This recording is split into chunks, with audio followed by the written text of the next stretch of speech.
So what are you looking for tonight, Xander?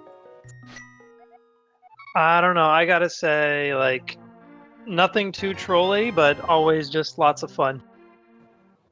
Well, I have to admit, when I'm watching these matches, I root for all the trolling stuff. When I'm playing, not so much.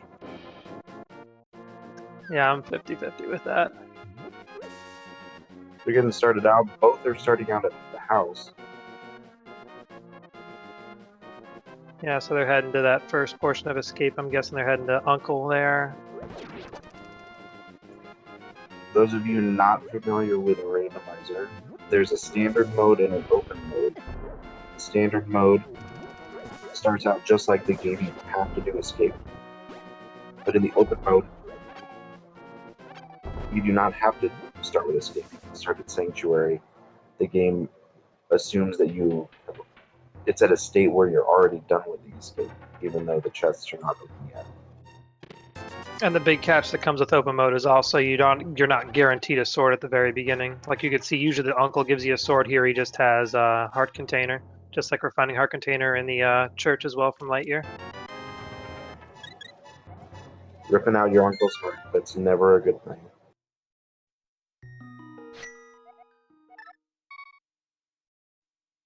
But yeah, similar routes here from both the runners. That's it's easier on us and for the tracker that keeping it simple. We'll see what happens as they start to split routes. LiteYear heading up to Lumberjacks. We're going to get a check if AGA 1 is required. You hoping for an AGA seed here? Yeah, but in the sense of looking for the trolley as possible, I hope that they don't know right away. I'm a little evil, I guess. Well, just bombs up there this time, so it could still be required, but we don't know yet. Depends on what kind of items they start finding in the light world and if they get those gloves or the hammer.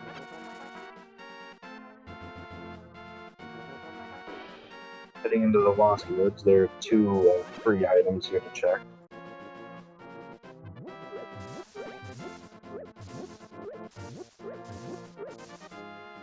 Ooh, an early bottle, that is good. That unlocked Sick Kids item in Kakariko. Yeah, so that definitely makes Kakariko routing easy. You don't have to hope you get a bottle and decide when's the best time to come back. Now it's just they get to stop by the Sick Kid right at the very beginning. And silver arrows, whoa, down in the hole there. That's awesome. Yeah, as soon as they get the bow, they will be using that quite extensively, especially on a few bosses. And that already removes the option of silverless cannon, so there's one last troll for you. Sorry for that, Malagord. I'm sure the runners will appreciate that.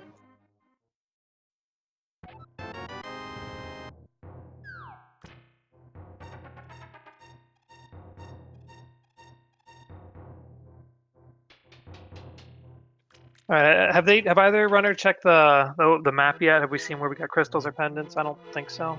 I have not seen a map check yet. We're heading into Blind's Hut now. 5 chests in this building alone.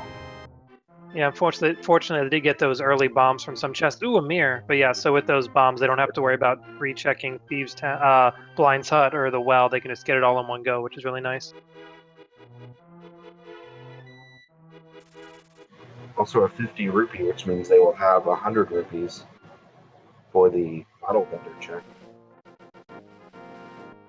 Yeah, so really it seems like it's being very generous and guaranteeing that full sweep of Kakariko first time through, which whenever you're playing, you really got to appreciate that because you hate having to decide, when do I go back for just the bottle vendor or just the Sick Kid. So pretty good for both of them. Oh, we got some sync going on here. That's pretty nice. Doing a high five as they head into the well.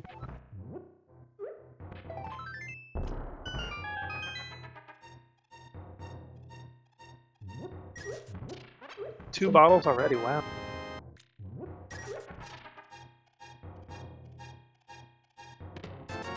And you gotta love that it comes with Blue Potion too, because Blue Potion is so nifty. Just whenever you're either low on magic or health, just using that whenever to get a refill, especially on some of the boss fights, it's gonna come in handy.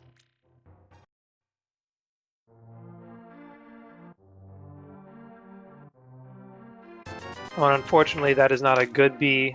Well, the sparkly bee, yeah, because how much money do you get for that? You get 100 rupees for a golden bee right there at the bottle vendor. And honestly, I did not know that until I started playing Randomizer. started watching streams and found that out. Yeah, it was the exact same way. There's so many little nuances about it that I didn't learn about until starting to play the randomizer myself and watch some of the races.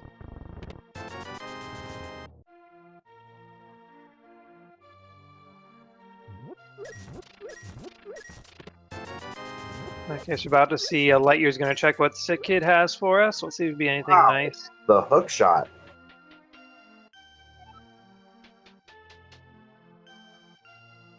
That is definitely going to be really nifty as we go along. I could give them East Death Mountain pretty early. A bunch of other stuff, too. And a sword behind the bar. So the swordless stream is over. And I'll be honest, anytime I do open, I always pray for early swords just because, like, the swordless strats can be pretty tricky sometimes. Oh, yeah. Rooting for the trolliest thing, I wouldn't want them to go without a sword for very long. Okay, nothing too special in the library, just another heart container hiding up there. And LiteYear's not opting to do a blind race here. He's just going to see what's down here. Just 50 rupees. Gonna save and quit. Feel he may head down to the dam next. And Jay's just hot on his heels, checking the old lady's house here. Probably gonna do Sick Kid, get his hook shot, and just clear out this whole Kakariko area too.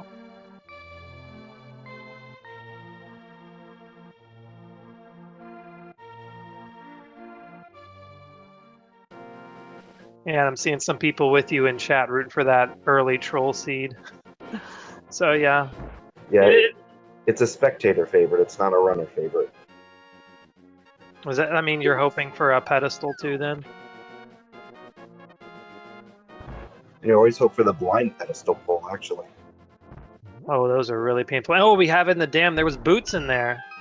So we'll be getting some fast running here for a while, which is the whole race, which is really nice for them. Yeah, if we just get an early fluke, then that movement's going to be very fast around the world. And then you saw LiteYear got to use that little exploit with the mirror. We can make the blocks disappear in the dam, just so it's just getting the chest in there and draining the dam all in one visit, which is a nice little convenient thing we've got going on here too.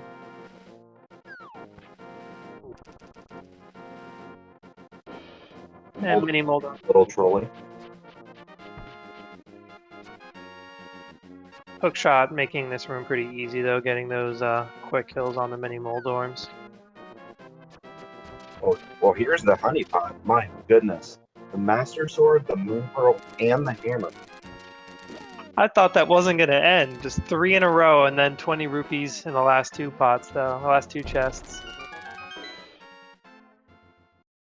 This is a crazy start, but I gotta say, seeds like this where you get so much at the very beginning, they're the ones that tend to troll you so much later on, though. You think this is great, and then like 30, 40 minutes later, you're like, okay, now what do I do? I've used all this up. Yeah, absolutely. Get into that dark world, there's less progression out of it to get.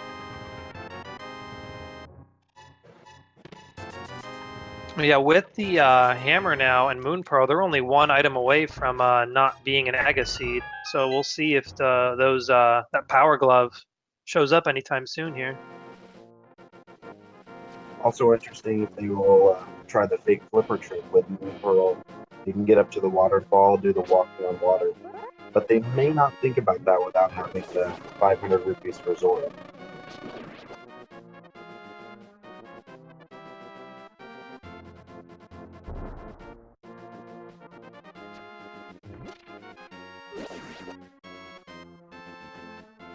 The route continues to be very similar for the two. Jaylow a little bit behind, but still right on LiteYear's heels. LiteYear heading to Shahashra.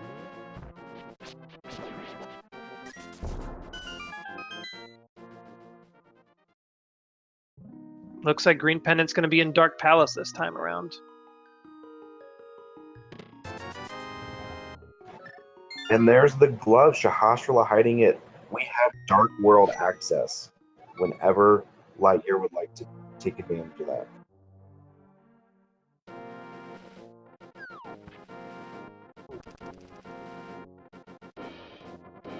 Are we seeing an Eastern Palace check here by LiteYear?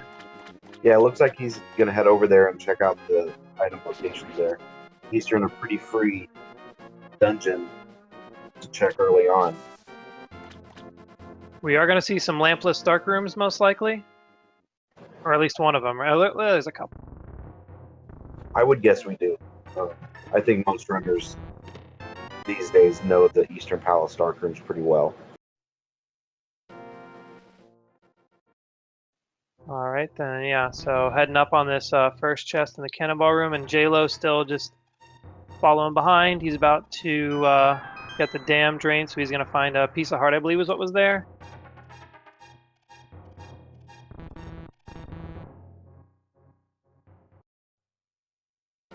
Yeah, just a little bit of luck there.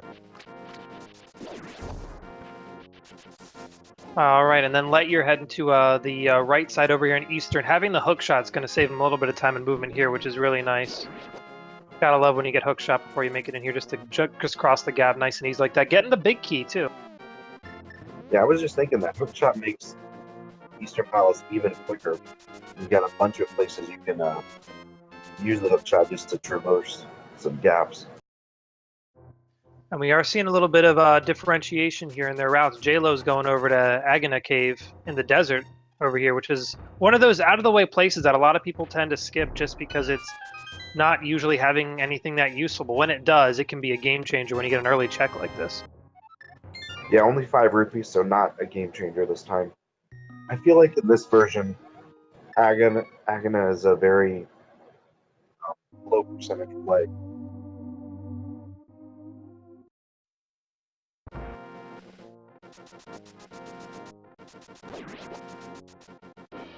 And the magic powder in Eastern. Oh, opting to not do the dark room. And is it just doesn't feel like doing it, you think? Or because I don't think that was 3 items yet.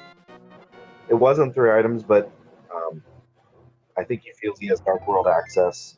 He's going to come over and check the back of the state. And then we may see him just head right into the Dark World pretty soon. Yeah, and he's already got a hammer with that powder, so if he wanted to, he could do the Bat Cave too.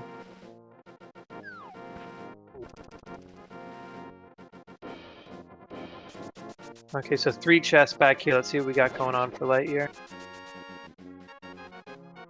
300 rupees, that gets him to Zora. He's over 500 rupees now. Yeah, and we found the map in there too. Does that mean that he's probably going to have to check, he might need to check that last chest down in the sewers in that dark room? He might, but he also hasn't done the front of his cave, so... Yeah, there's plenty more for him to clear if he opts to go back there.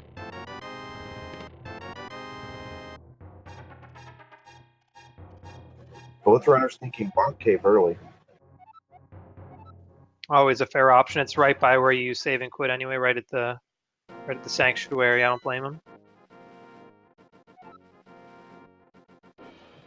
They both do the map checks at the same time, and we see 3 crystals in the light world. That is not trolly at all. That is a very good thing for the runners. And none of them are the pyramid fairy ones. So none of them are, was it 5 and 6? So we'll find out when we get to the dark world which ones are going to be those. Looks like that's where LiteYear is heading. He's gonna pop into the dark world, maybe do village of outcasts, check out Skullwood, maybe. Yeah, and Jaylow, we're pretty much still seeing more of visiting the same locations LiteYear's been to, so just continuously hot on LiteYear's heels as we go through this.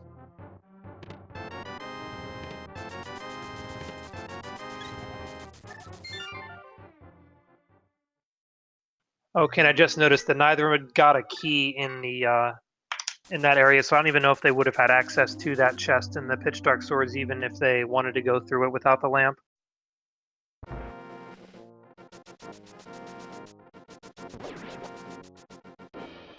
And nothing too interesting from the chest game here, just a little expansion on your quiver for your arrows. We did get a Dark World map check, and I saw Mire and Ice Palace are pendants. And then Swamp and Thieves Town were your Pyramid Fairy crystals too. Was it Swamp? I did see Thieves Town was 5, so... I I think I saw Thieves Town and Swamp. Well, we're only looking for flippers to be able to get into a full clear swamp, so maybe Pyramid Fairy coming up. Could be.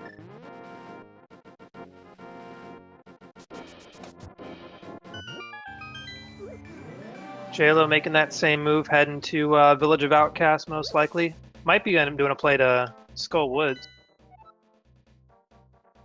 Yeah, we're seeing Skull Woods, I think, from Jaylow here.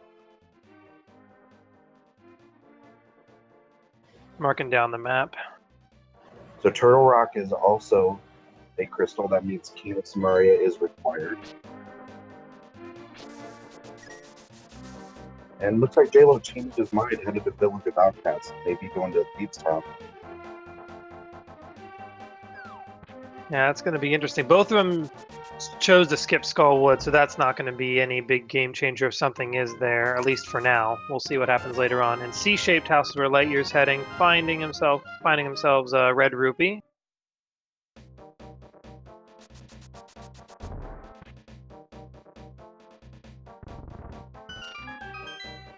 And did LiteYear only check the first 4 chests in Thieves Town for now? Is that what I just saw? Yeah, it looked like he pieced out. I don't want to assume. I know he's a talented runner, but maybe he's not 100% confident in the second half of Thieves Town with only 7 hearts. There's no safety net yet, no Kate, no Burna, no anything like that. Yeah, and still with green mail too. You know, I probably don't blame LiteYear that much. Like, Thieves Town can destroy you if you're not too careful. Yeah, I mean, any Dark World dungeon can be rough with low hearts and everything. Oh, and then we saw Quake 2 in that bottom hut. I'm not sure if everyone caught that. But that could end up being necessary for Turtle Rock, or even Mire if it ends up being required. So that's pretty big. Ooh, and Jaylow taking a death.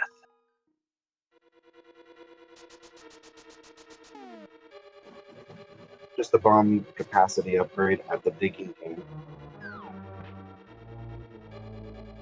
And Jaylow's sticking to Thieves Town, so we'll see how this turns out for him.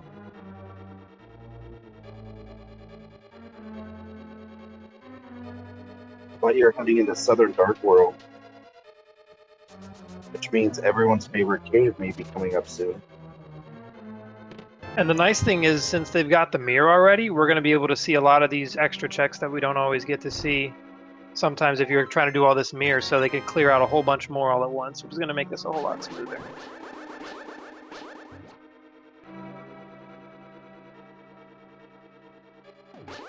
LiteYear paying a visit to Stumpy as well. Making bank, 300 more rupees right there.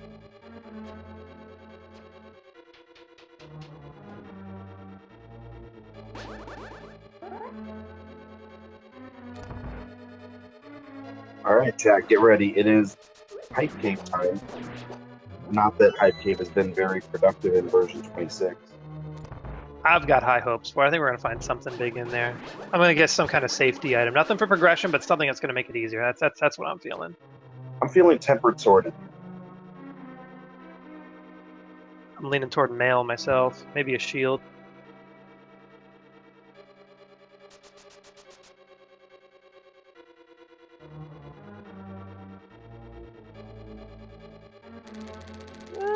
Not looking so much. Nope. Well, we're not Nostradamus today. Hype Cave is not paying off these days.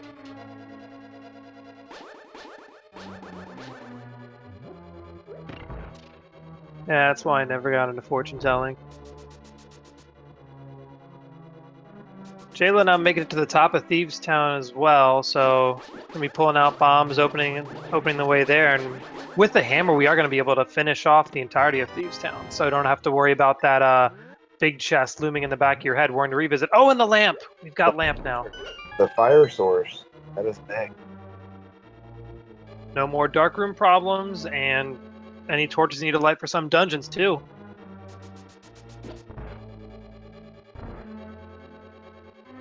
I'm not exactly sure what LiteYear is doing here. Did he get flippers and he missed it? We'll find out in a second. Nope. Not the flippers requirement. I'm not ashamed. I've done that before. I think I've jumped in like 3 or 4 times in a row thinking my game's glitched, and I realized, oh wait, you can't swim without flippers. I think we've all made that mistake before. As long as he doesn't drown the key in the swamp, then he's doing fine. Right, just opt in. I'm gonna guess with the hammer, gonna be able to go up to maybe pyramid and catfish too, maybe.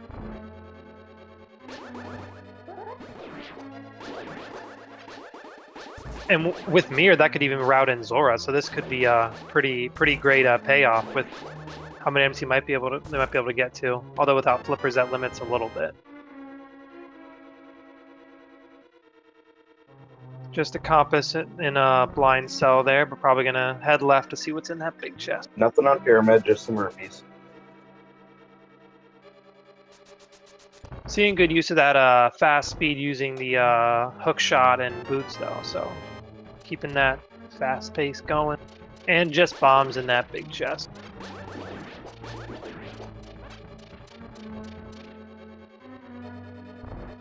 I think it really shows the level of competition in the second randomizer tournament that we've had. That everyone is doing the minor glitches. We say this is a no glitches tournament. No glitches are required, but it seems like everyone is doing glitches these days. Yeah, for sure. And it looks like we're just getting some health and filling up our bottle here. That's what LiteYear's got going on. Always nice to have some safety potions. And Jaylow here facing off with blind.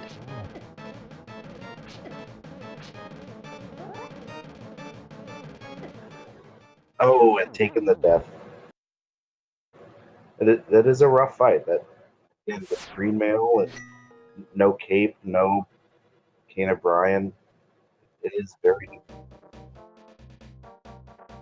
Yeah, I saw Jaylow had their blue potion out too. I thought they were gonna maybe use it, but I guess just 2 hearts out of nowhere can just destroy you. So I just gotta opt to come back for it later.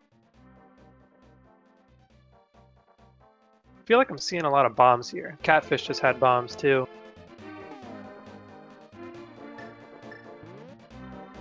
Yeah, you always want to see the bombs early so that you can get into Kakariko and do some bombing, but then after that, that's just annoying. Did you keep track of items in Thieves Town? Do you know if we've gotten all 4, if Jaylow got all 4, or does Blind have an item? I did not keep track. Maybe chat can help us out with that. Did they get all the items there? And Jaylow's got Quake now.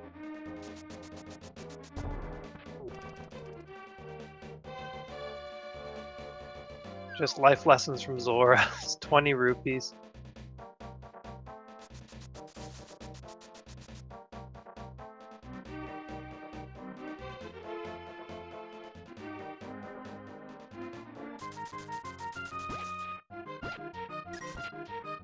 Now let's see where LiteYear's heading next. Looks like back to Village of Outcasts, maybe? Perhaps a Skull Woods play, you think? I think he's going to Batcave. Ooh, to the Batcave, here we go. This is actually my personal favorite location. I'm always hyped for Batcave.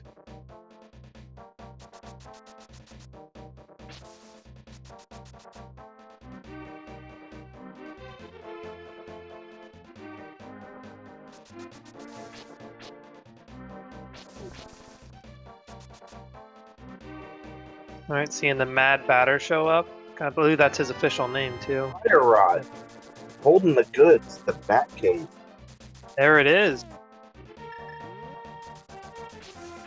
So we have Skull Woods 3 access. We could beat Monkdown.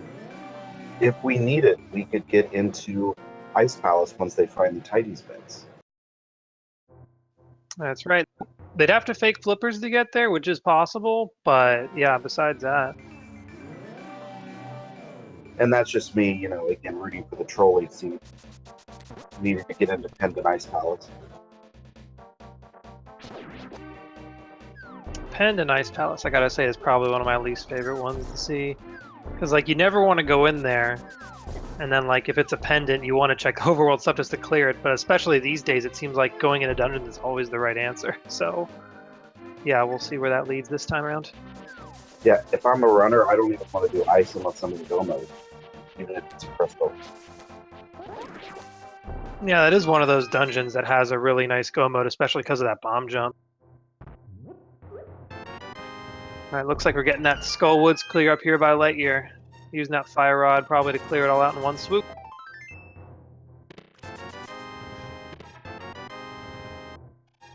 And Jaylow getting disappointed by Hype Cave here as well.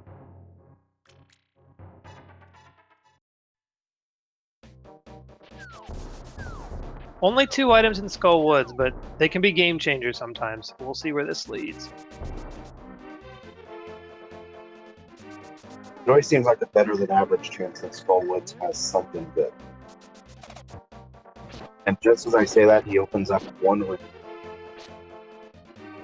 Hey, that could be the rupee that puts him over the edge for his next big purchase or something. Penny saved is a penny earned is what I always say.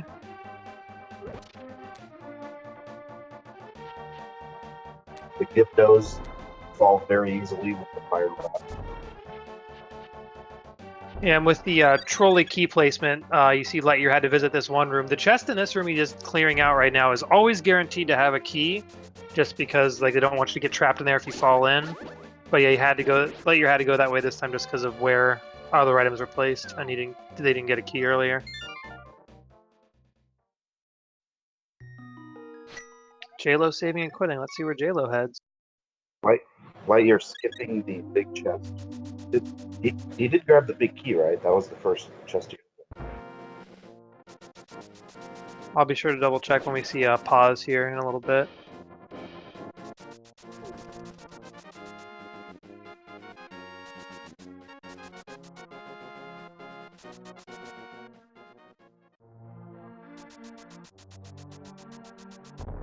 No, we'll just keep an eye. The LiteYear will probably opt to use the mirror to get out of this room after opening the chest, so we'll definitely get a glance at the menu.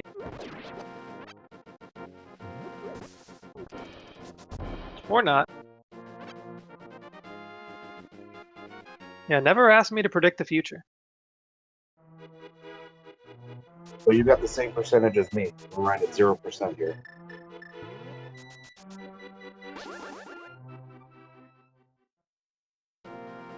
I guess skipping the big chest isn't a huge risk because he's going to go through.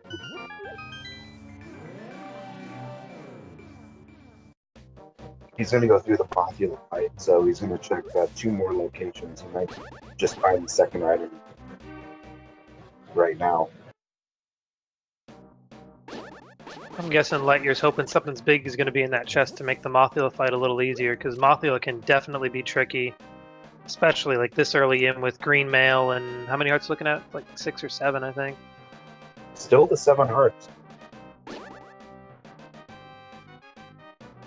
Getting bunny beamed. Any idea what that sprite is that the Moogle turned into? Just a map there. Opting to Death Warp.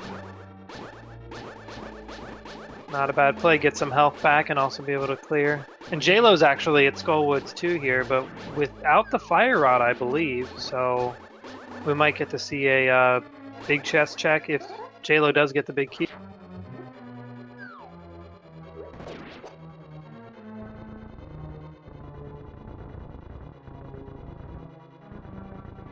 Heading into the biggest troll room in my opinion, and he's gonna quake it out. That's a pretty good play, conserving like just using one set of magic and that's it, and then saving the rest to get these torches. Like, because Fire Rod can swallow your magic when you don't have half magic. Yeah, Quake only freezes the Gibdos, but that is a good play. That gets you the time needed to light the 4 torches and get out of it. Well, definitely a unique choice of movement and way to clear it, but it definitely worked out for LiteYear there.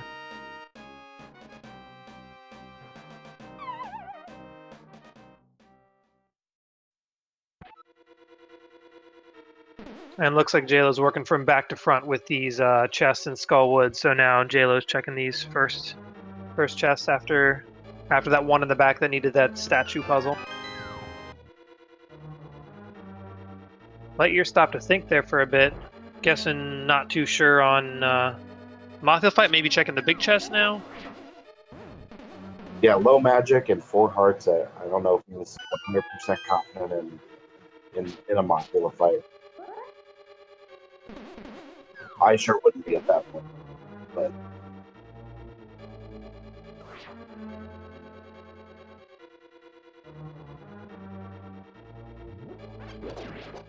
But that wouldn't stop me from trying and taking the death anyway.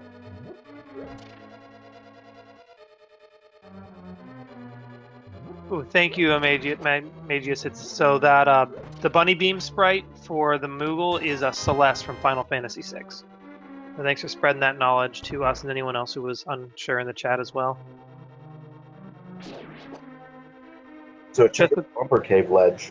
Nothing happening there. Which they're probably breathing a sigh. Well, I'm not sure. If you don't have cape and you see what's in bumper cave, are you happy when it's not required, or would you rather know it's required so you know you have to come back here at some point? I'm always all about the knowledge. I always want to go up there and check. If I don't have the cape, then I'm going to be mad. But at the same time, it's good to know that I need to come back there. There's time to get. Well, we see Jaylow getting the bomb jump, finding just a key in that big chest. All that work, and that's all we're getting, unfortunately. So I believe from the knowledge we have, Mothula's might have an item. Am I right in thinking that? It's looking like it, yeah. And there was ether on the ledge in, what do you call it, in the graveyard. So that's 2 out of 3 medallions. Odds are looking pretty good that we might not have too much trouble getting into either Mire or T-Rock, which we might not even need Mire, but we'll see. But 2 out of 3 isn't guaranteed. Bombos could still be Trollian required, who knows? And we're getting the confirmation from chat, thanks Sports Jefe, that Mothula does have an item, so they're probably both thinking about that now. And the other item to think about needing Turtle Rock is Ice Rock. Ice Rock can basically be anywhere in the world, which means it can be the Trollian side of your phone.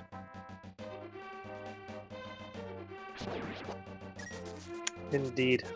And of course, that's the one use for the Ice Rod is the Trinox type.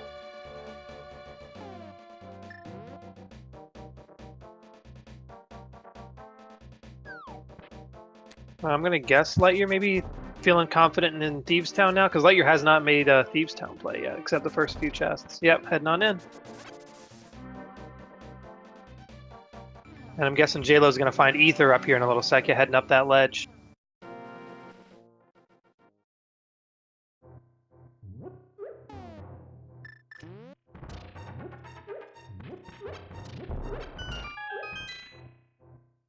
Yeah, so we haven't seen too many dungeons, but it's the only Light World dungeon either of them have been in is, what's it called, Eastern Palace. They have access to Hera at this point. At least one of them does by the logic, because one has Lamp, and that's Jaylow. LiteYear's going to get the Lamp here in a little bit.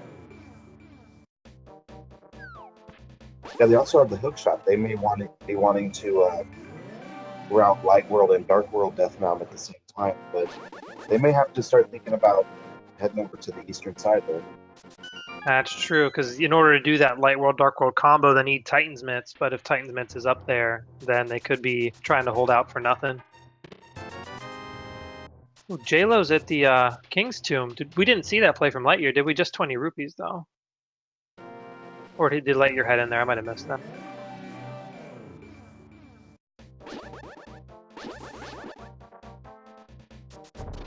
I think what we said earlier, we have the items come pretty quickly. Hookshot, Hammer, all that stuff, and now we're finding the Dark World. Progression items are a little hard to come back now. Yeah, I'm sensing some sense of troll in here as we're going along. We'll see if it persists, but I don't know. So you may get your wish just yet.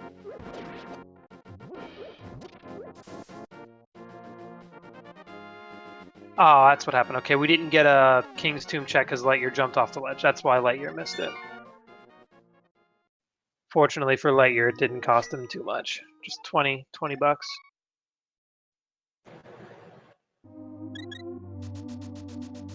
That's the advantage that we have. We know that he's fine to not do it, but it's going to be in the back of his mind to go back there and check that. Never too sure, never 100%.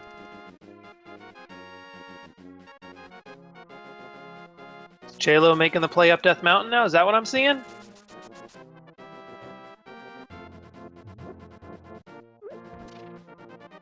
Thinking so. Yeah, putting that lamp to good use. Gonna see a bunch of new items here in a little bit. This could be big.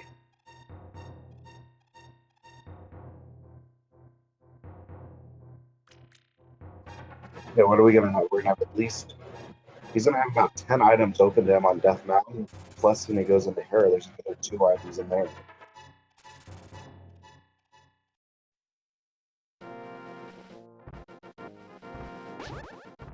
Okay, I noticed LiteYear did not grab the chest in Blind's hut.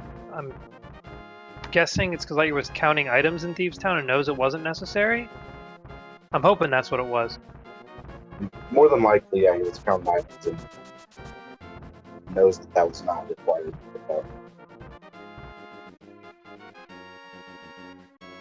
Okay, unfortunately I looked away. Did you see what the old man had for Jaylow?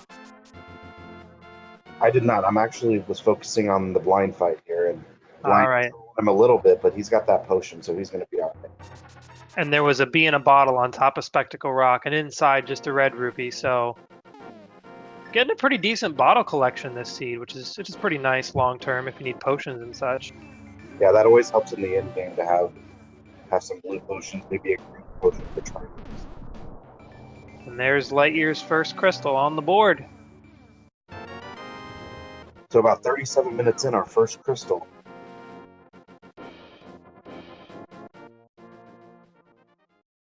Jaylow's gonna try to get theirs by clearing out Hera here. Let's see. I probably don't have to ask, but are you hoping there's gonna be an item in the basement?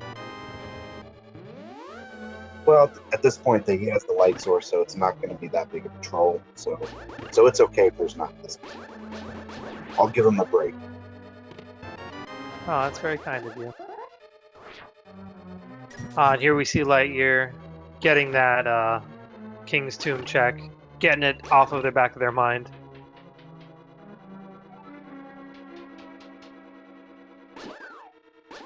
Not going to find too much, but still at least the stress will be gone because of it, which is going to be really good. Yeah, no worry about that.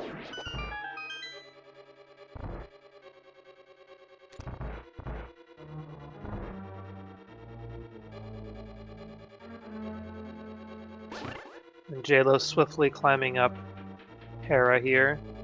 Nothing causing him much trouble so far, which is nice. And Jaylow will be able to hook shot across to the big chest too, so no need to worry about bomb jump or vanilla falling from above.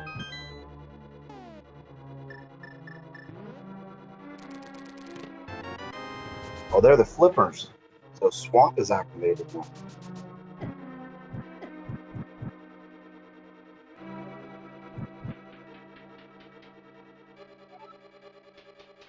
So the play of Death Mountain is paying off for Jaylow. Yeah, it looks like LiteYear's going to be hot on Jaylow's heels here, grabbing that old man.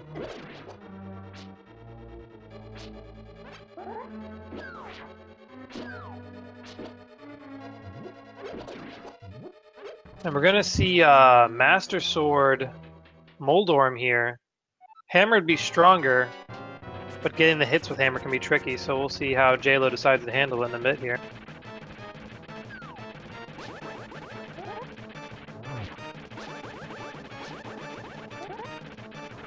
Sticking with Master Sword spins.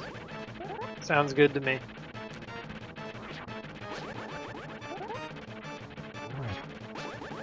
Seeing a little bit of why it's called Troll, but no problem for him.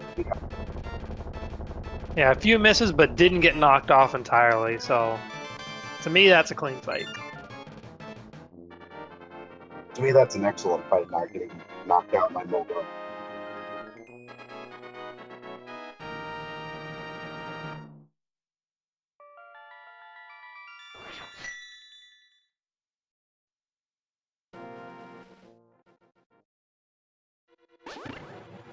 Jaylow getting that last item down in the basement. Just wants to know what's there. Don't want it to be, if it's important, I need it. If not, it's a little bit of lost time. Yeah, I didn't notice, but I'm guessing Mulder dropped the map, so... Yeah, it was that just a means map. it's gotta go down, yeah. That was the last thing you wanted to see was a map from Mulder in there. And using a bomb to get this long-term invincibility on this little blue peg here. I don't think I've ever seen that. Usually I see other projectiles, but working pretty smooth here. Yeah, this, using the switch for the invisibility, that's something that not many people do anymore. So that's a good play. You take a break, relax, get your mind off things for a second. Yeah, stand up, take a stretch break, get a refill of water, usual stuff.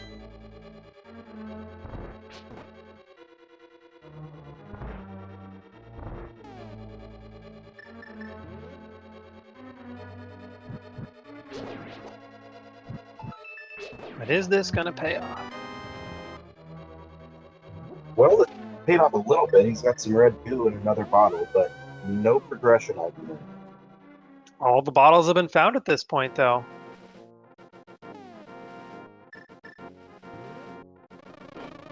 I'm guessing LiteYear's other bottle that Jaylow doesn't have was probably from a search of, was it a South Dark World? Something like that, most likely. LiteYear getting the flippers.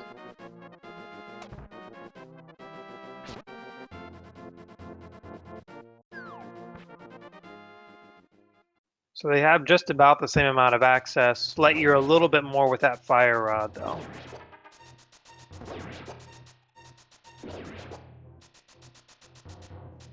And that leaves the question, when is Jaylow going to head back to Batman, head back to the Batcave to get that fire rod? That could cause some trouble.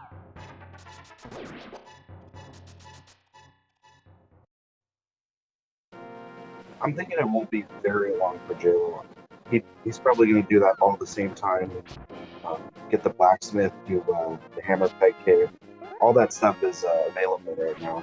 So whenever he has the moment to get down around all of Southern Dark World. We are short Titansmiths to do all that in one big clear, though. So that's the one thing that's kind of holding him back from that. Oh, you're right. Yeah. Still need the Titansmiths to get the blacksmith. Right. Yeah, so I don't blame Jaylow for holding off, but sometimes when you say, I'll do that when I get this item, there's only so long you can do that until you realize maybe I do need to check that one thing that would be a lot quicker later. So Jaylow finding just a little bit bigger quiver. yeah, no bow sightings yet either, I'm realizing. Oh, there we go. There were Titansmiths right there. So maybe that pays off for Jaylow. Now we can go around all of Southern Dark World. And honestly, this is definitely a great place to find those Titansmiths, because now we can Jaylow will easily be able to route in Dark Death Mountain at the same time now. Now we'll get the Hookshot Cave. We'll check out the island. We'll get a check of the Turtle Rock Pigment. So yeah, definitely seeming like holding off on that a Batman check might pay off in routing as we go further down the line. I'm liking this shop visit. I never see anyone go into this shop, but knowing that there's a red potion there, just to save it for later, definitely smart on Jaylow's part.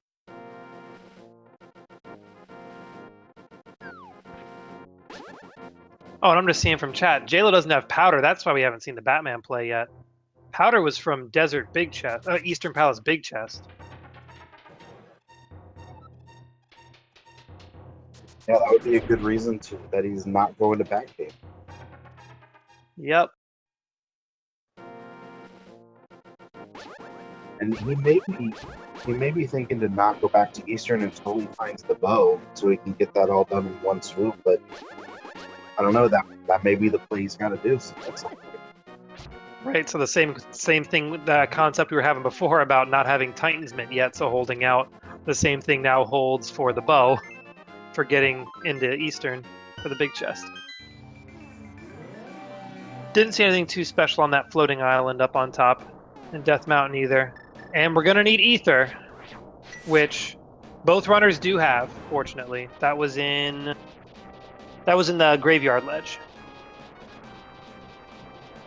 Jaylow just going to open Turtle Rock for later, save a little bit of time in the end game. Yeah, and definitely, like, if the Jaylow opts to maybe head to the Dark World, down at the bottom of Death Mountain, can just climb up there. Definitely convenient play there. And it's time for Hookshot Cave.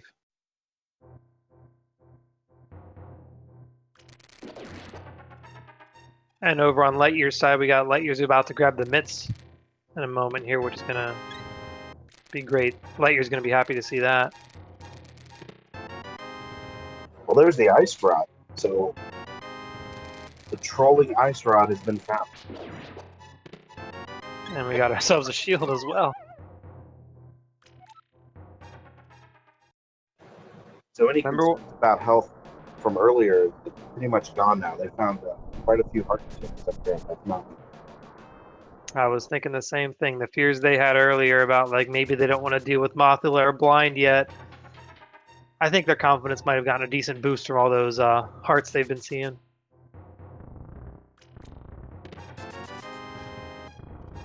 And LiteYear just saved and quit without doing a Dark World Death Mountain check. It's interesting. Missing out on Ice Rod, which isn't that big of a deal for now. Did we see anything else that big in Dark Death Mountain yet? I think Titan was the big item up there. But he's going to have Hylia and get a hobo check here.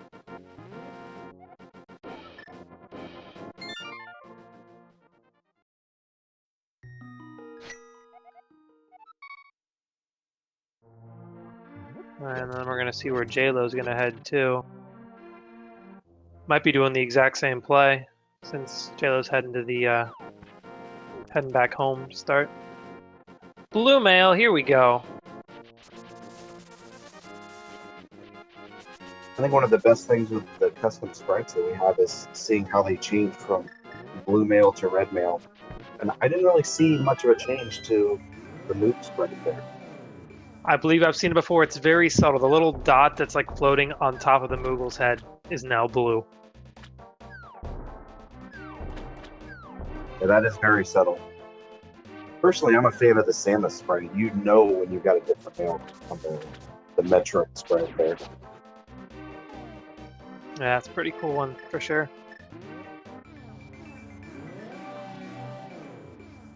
And Jaylow now going for Swamp, and over Waterfall Fairy, just a piece of heart and bombs for LiteYear. And so both runners thinking similar things. LiteYear came down to Swamp without the flippers by accident. But Jaylow was obviously thinking that as soon as he saw flippers, he knew that Swamp was available. That might be what LiteYear's doing here too.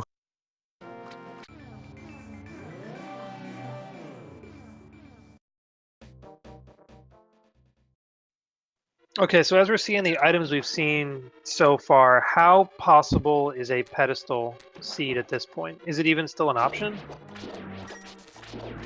Well, I mean, yes, until you get until you're in go mode, pedestal is usually always still an option. I'm thinking like what items though, because what items do they still need for go mode? They need Samaria, but Samaria is also required for Mire, so it can't be a pedestal. Yeah, it could be Samaria. Both rods have been found, one by each runner so far. And it can't be Bombos if Bombos is required to get into Mire. So. And Bow is required for Palace of Darkness with his pendant, so the pedestal dream might already be dead at this point. And we're not even... It's possible. You need the flute to get into Mire, so the flute can't be there.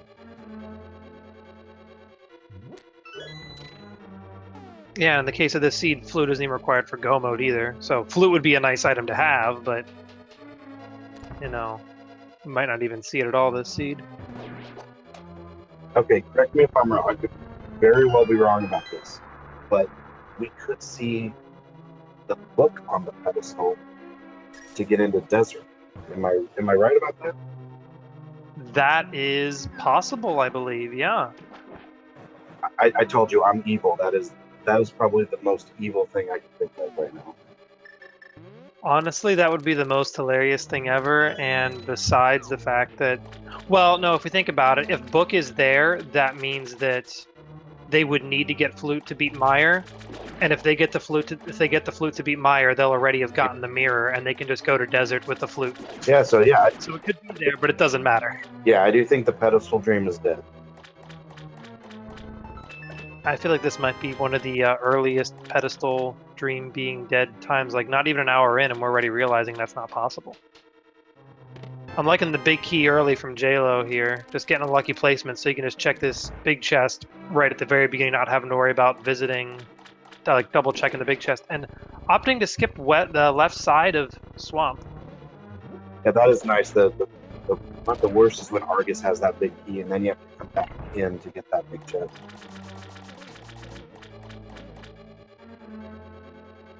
Yeah, and with Swamp having 6 items, this could be a big play for like items that could be here. So we'll also have to see if they're going to have to revisit left side as well.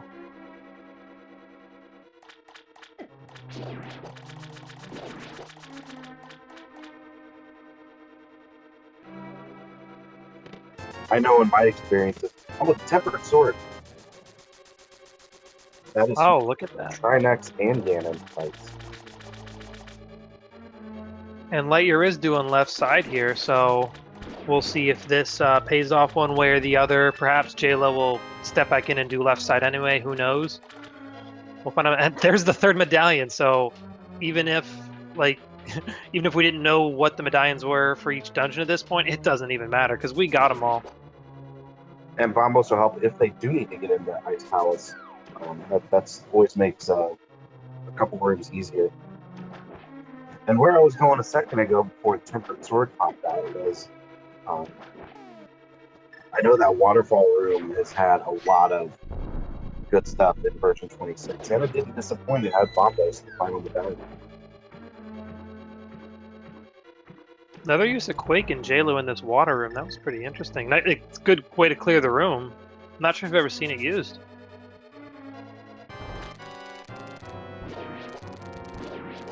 Alright, Jaylow's reaching boss fight here while LiteYear's doing these 2 chests. Let's see who's going to get the big item, if either of them. There might not be anything here, who knows?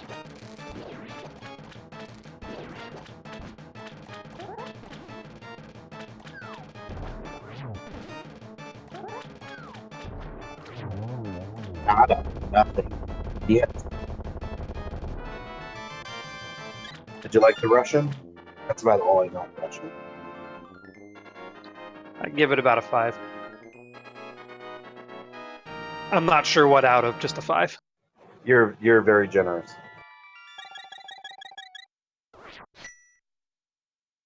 Alright, so if Jaylow skips left side, that's going to be time saved against LiteYear. But nope, guess not. Jaylow wants to know what's in the whole dungeon. Yeah.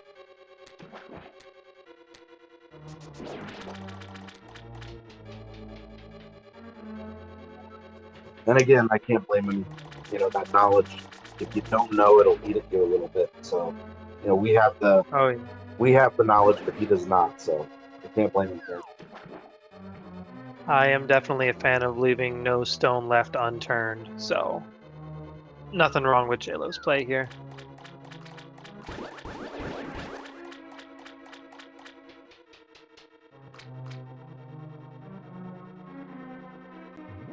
Okay, where do you think you would go next after heading out of Swamp here? Because at this point, we're just basically watching, like, each stream is instant replaying the other side right now.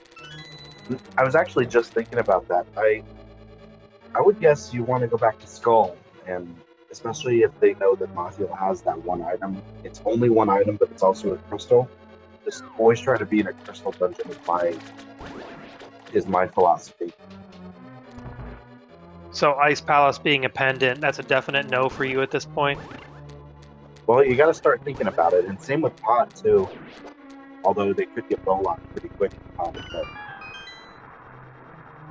Right, and the way... Go ahead. I mean, you don't have access to desert yet. You don't have access to Mire or Turtle Rock, obviously. So, unless you want to wander around the overworld checking one location at a time, those are probably what they got to be thinking about. Yeah, so it looks like... Is that right that Skull and Ice are the only completable dungeons right now? It's looking like that's what Sports Hef is saying for it. Yeah, I believe so. Jaylow also hasn't finished up Thieves Town, but he can get back there and do that pretty quick. That's true, but I doubt we'll see that play at this point, because I'm pretty sure Jaylow does have the knowledge that there is no new items there, so Jaylow probably just revisit in go mode, unless Pyramid Fairy becomes a thing. And we might see that pretty quick. LiteYear getting his Swamp Crystal, he's got to be thinking to check Pyramid very soon. That's true. The fact that Pyramid Fairy is accessible this early definitely makes it seem like a pretty smart play. Because yeah, LiteYear's got... I'm guessing that's where LiteYear's heading right now, is possibly going to be Pyramid Fairy here.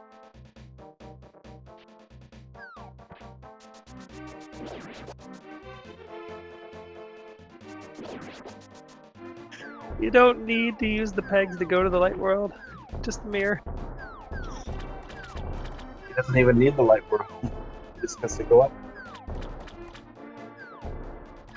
I've done autopilot like that before, so I don't blame LiteYear for that. At this point in most of my seeds, I've done that at least twice as much. Try to go somewhere and then realize, oh wait, I don't need to do that. Oh wait, this is going to be a better move.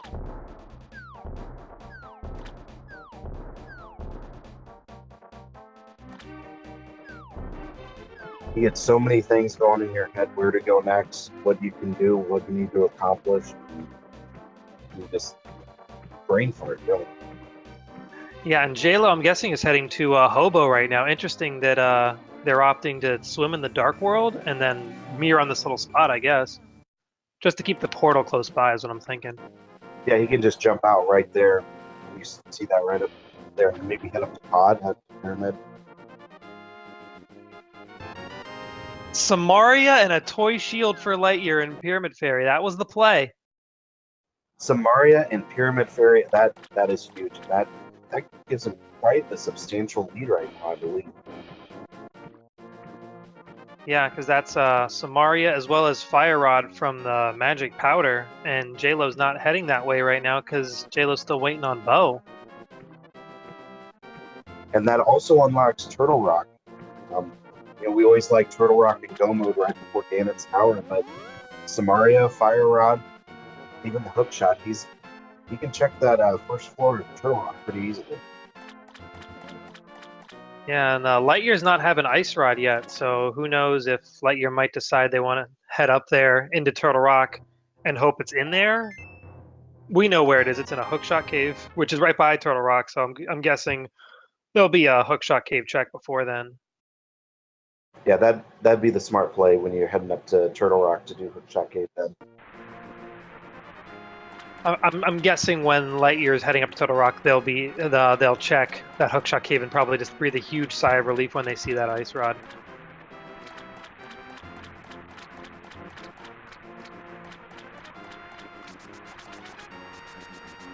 Okay, LiteYear's feeling confident about finally finishing off Mothula up here.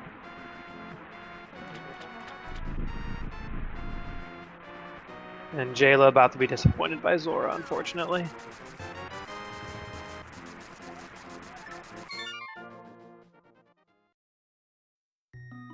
Poor Zora can really only be a disappointment or a troll.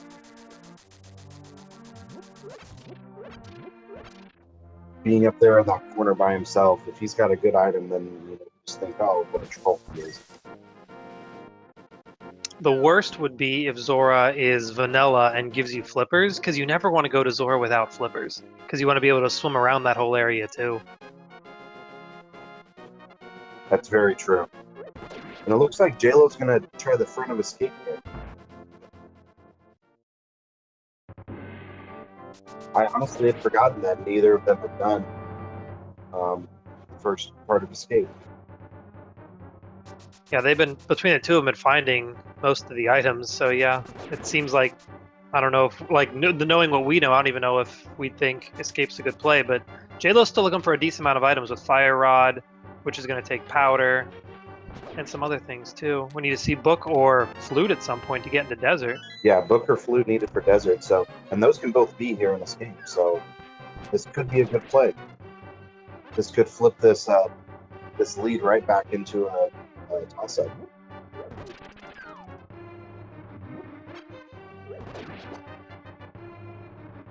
So just get full understanding, what is each player missing for Go Mode at this point?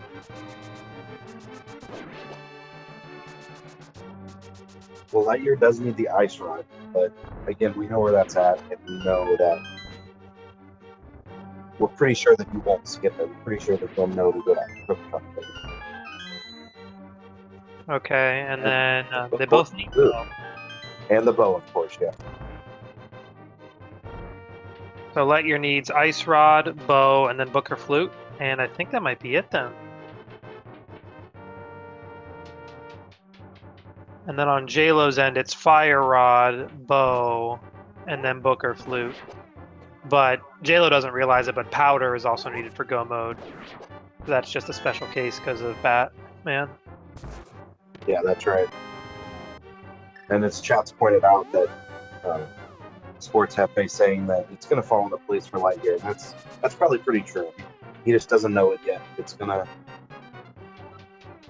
That Ice Rod's not going to troll him too much.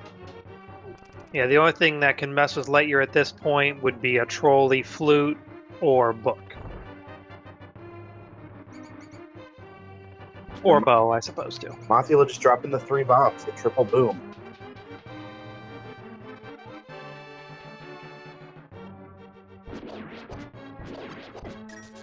So LiteYear's out of dungeons that can be finished except Ice Palace now, I believe.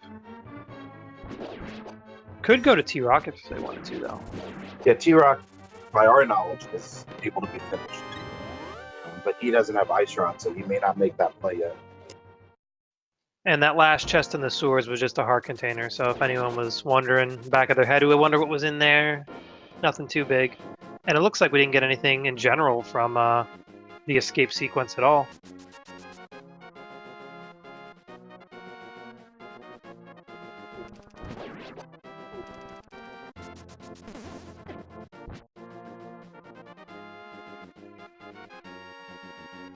Alright, where's LiteYear heading right now?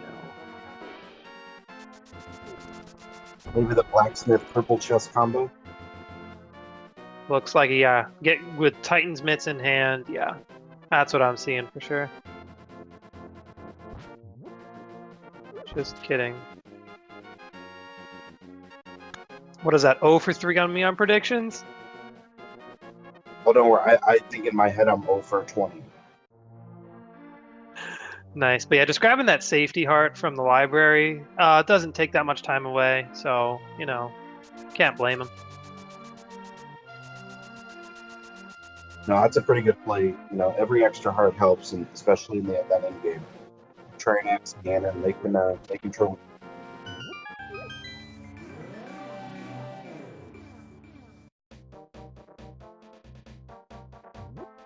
Well, unfortunately, the players do have boots, so we do get to see this peg cave get opened nice and quick. And honestly, there's something just really satisfying about using that little hammer boots glitch and hitting those pegs. I don't know what, it just feels so good to do.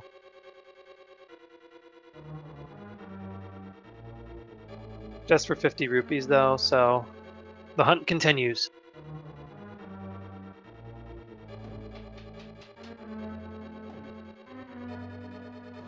So to keep with the theme of being as evil as possible, I guess the only thing to root for now is the shovel to the mushroom to the flute. The old fetch quest combo. And I'm guessing that means you want the shovel to be like at Cold Stare or something as well. Ooh, that's a good idea.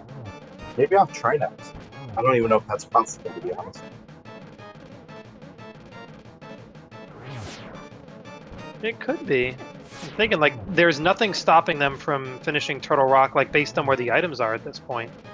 Turtle Rock is completable, just as long as they get their rods. Fire and ice, one for each. Some good dodging on Wine's phase 3 there. And Jaylow has his crystal from Thievestown. He may get his cane pretty soon.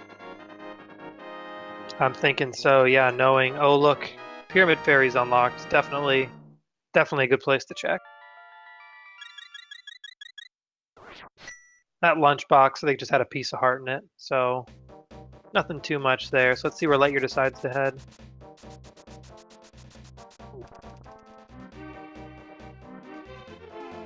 So our prediction record is becoming legendary. Sports Hefe is asking us to pick the Yankees in Game 7.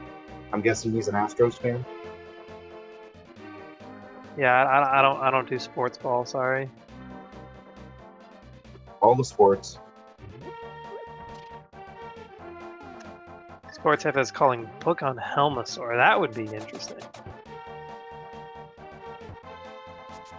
How about something like that on Helmasaur, and then the green pendant going off into a fetch quest and sort of forks into two paths. Is LiteYear doing Dark World stuff, right? Yeah, finally getting... LiteYear will be seeing the Ice Rod here momentarily, which is going to be really nice. LiteYear's going to be happy with that. I don't know, while you're already up here, would you think, I got my stuff, I might as well do T-Rock? I don't know, is that something you'd consider doing? I definitely would, especially if I'm doing Hookshot Cave and I find Ice Rod, and I see that I've got everything to come to roll through it. Because you're avoiding those pendant dungeons, that pendant ice, that pendant fire, for as long as possible. Yeah, I know a lot of runners are fans of holding T-Rock until the end just to save like on number of times they scale the mountain, but at this point, since LiteYear's already up the mountain, I'd say it makes sense to do a play like that. Yeah, and sometimes the seat just tells you to go do it. You know, that's one thing that a lot of runners I feel need to do a little more. Is just trust the seed. You know, if it's going to give you, you know, all the items to complete Turtle Rock, and it's telling you to go do Turtle. Yeah, and with it being a dungeon with 5 items plus Mimic Cave. Oh, never mind. Well, we're not doing so good here.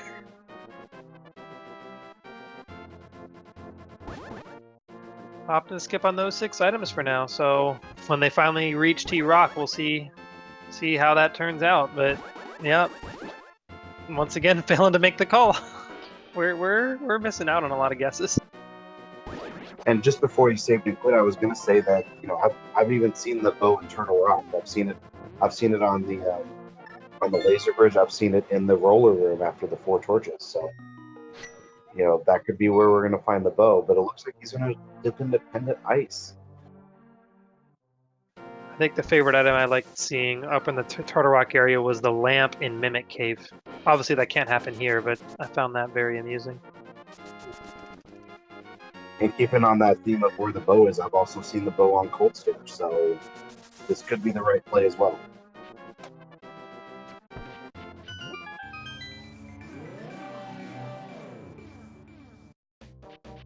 Okay, so we're not doing this in Go mode. Do you still bomb jump in Ice Palace when you're not in Go mode?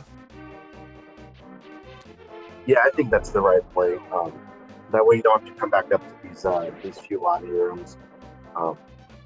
You can route around it pretty easy, even if you don't get this early key. It's pretty... If you know the route, then bomb jumping is always the play. Got it. All right, Jaylow's about to be... I don't know. At this point, do you think Jaylow's going to be happy or a little, like, afraid that he might be behind or something if he just now finds that Samaria and Pyramid Fairy? He's going to be happy to see it, but he also doesn't have Fire Rod. All you need to aim for is that his internal rock. If he knows without Fire Rod, he won't be able to finish Turtle Rock. Well, in theory, most likely won't be able to, depending on team placement. Oh, and no beating triangles, so yeah.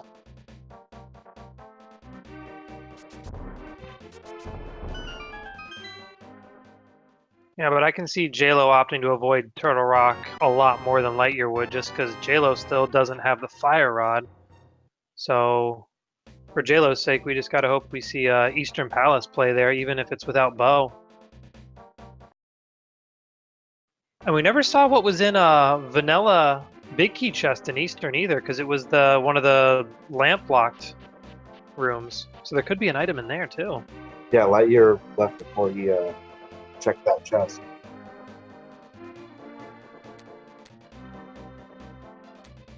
That would be pretty bad for LiteYear then, because if the bow is there, I'm guessing LiteYear's trying to hold off. But if Jaylow heads into Eastern, Jaylow will be able to finish because they'll be able to clear the entirety with Lamp, visit all the rooms. So that could be a game changer for sure. And Jaylow is heading up there now, and this could close the gap. If Ice Palace doesn't pan out here, and Jaylow finds his powder, finds his Fire Rod, then it's going to get a little closer.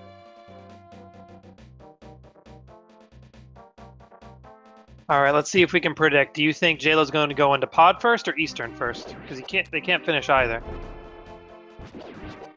I think he's going to go into Pod first.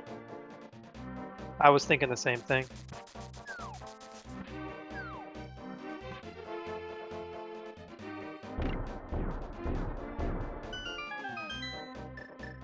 Oh my gosh!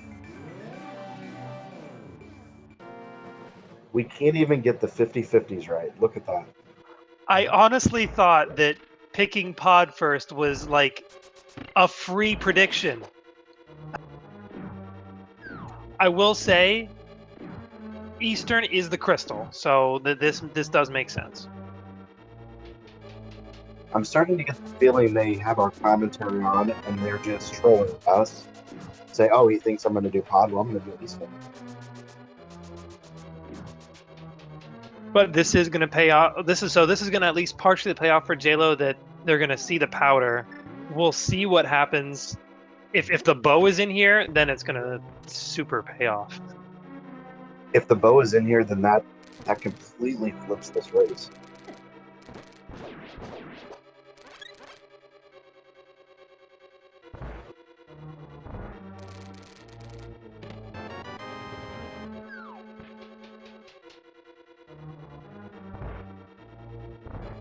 Honestly, I like close races, so when we see these significant route deviations, it always makes me worried that the end game is going to be very split. So I'm curious to see how that all turns out.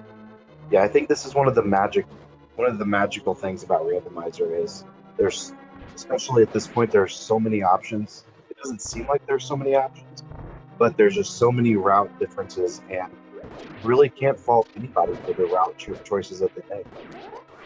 Yeah, and on LiteYear's side, I don't know if you caught it, we just saw the bug net, which is like the best item in the game. So I don't know, that might lock it in for LiteYear. What do you think? I'm just surprised it's not in Ganon's tower. Okay, and I'm guessing LiteYear was keeping track of the items they've been collecting in Ice. Ice only has 3 items, so either LiteYear is aware that this can't be a pedestal seed, or they just don't want to deal with Cold Stare right now, because you see it just ducked out as soon as they saw that 3rd item. I think if I have figured out that it's not a pedestal seed, then they definitely know. I'm usually the last one to know for these things.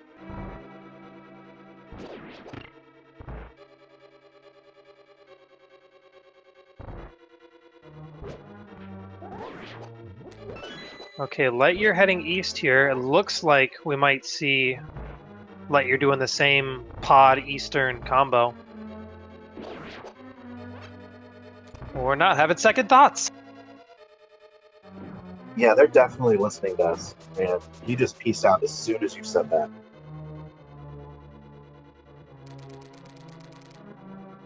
Okay, here comes that vanilla big key chest checked by Jaylow. Let's see what it's going to be.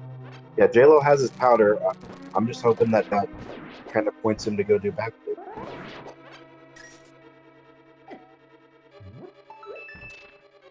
Single arrow. Yeah, LiteYear missed out big on Eastern. He may have gotten the bug net, but he missed a single arrow. Uh-oh. Well, That's the validation arrow, so I think we can go ahead and call this for Jaylow. Is that right? Congrats to Jaylow, he wins.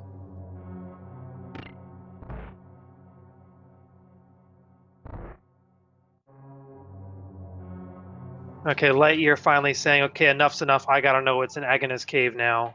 About to be as disappointed as most people typically are, but you know, at least they don't have to worry about it anymore. And if they check the desert ledge, I don't think we've seen what's on the desert ledge. Not that that can be anything important at this point, but It could be bow if they find book somewhere else, or flute somewhere else. yeah, that's about all it could be is a bow or flute. I suppose it could be both, but then that means they've got to find the flute somewhere to get over there.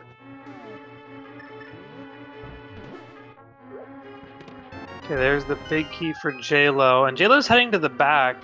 Interestingly, I think I learned recently watching other runs, apparently, by the logic, only the first 3 chests you can reach in pod... Oh, he's not heading to the back, never mind. But only the first 3 chests that you can check in pod are logically not considered bow-locked. So if this next chest downstairs that he's going to reach does not have the bow, then anything behind here is going to be considered bow-locked. And that's just based off of how you can use your keys in pod. And that's interesting to me because, well, as we see right now, he's got 1 key, so he can get to the back of the pod. So he has about 3 or 4 more chests that he can find. And it's just because where the vanilla big key chest is, there's a key door to get in there. So it's like deciding where to use the key is so like polarizing that like you pick one way, the other one isn't accessible, and vice versa. I do know pod is the toughest dungeon logically for those small keys. There's about 5 or 6 small keys you got to get, so you've got to be very careful to not lock yourself. Or the logic has to be careful to not allow you to lock yourself.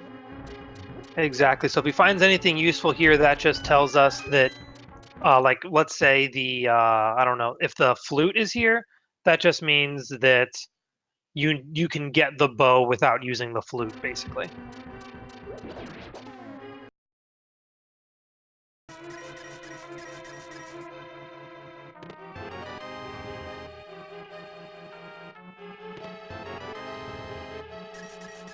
I saw a key in the bottom left chest in this basement. I didn't catch what was on the right one.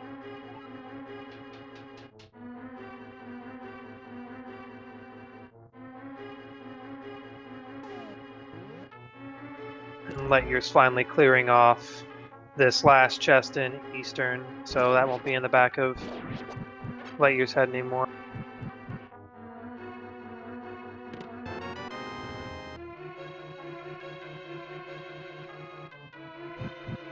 Yeah, and this maze, even with the lamp, the one that Jaylow's heading through now, like it's so easy to get lost in it if you haven't memorized it yet. But Jaylow navigates it pretty smoothly. And those little fire-breathing dragons are some of the worst trolls in pod. You just go around a corner and shine your light, and he's right there, ready to burn you down.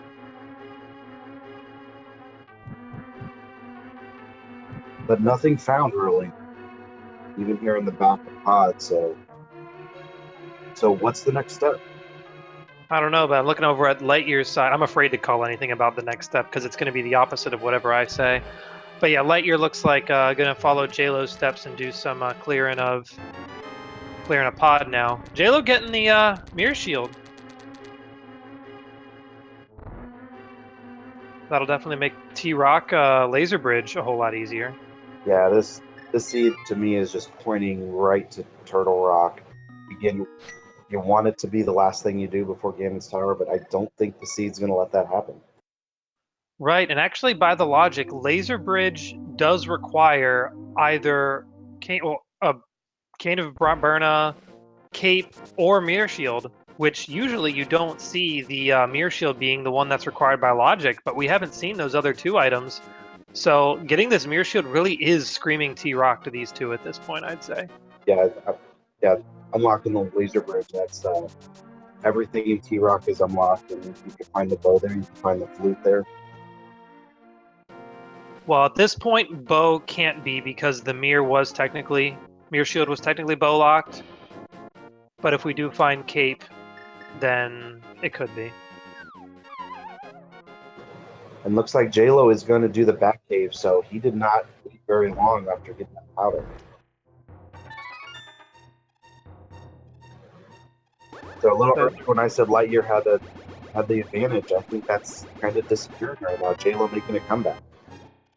Jaylow might be a little nervous if he realizes that his opponent could have gotten the powder a lot earlier and gotten the fire rod. He might be thinking, oh shoot, LiteYear could have gone to T-Rock a whole long time ago, so we'll see. It's like interesting to consider what he's thinking now that he just got the fire rod when he could have gotten it a while back. And Butter Sword, LiteYear heading up to fight in the vanilla big key chest and pod, instead of going to the back, he gets Butter Sword.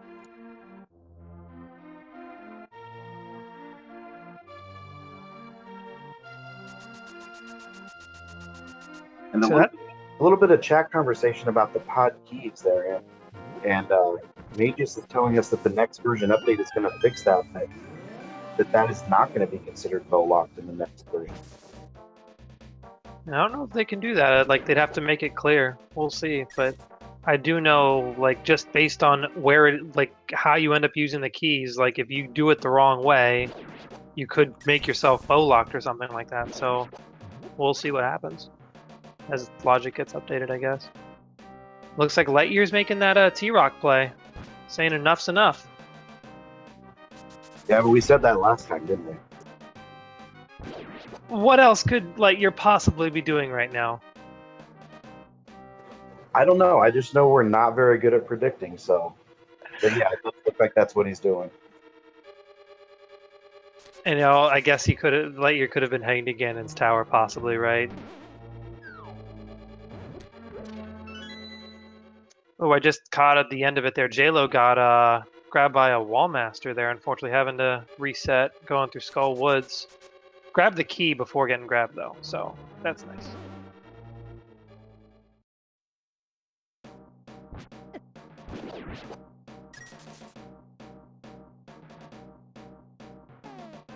I'm trying to think what locations are even left at this point. Like, is T-Rock the only place they can even go anymore?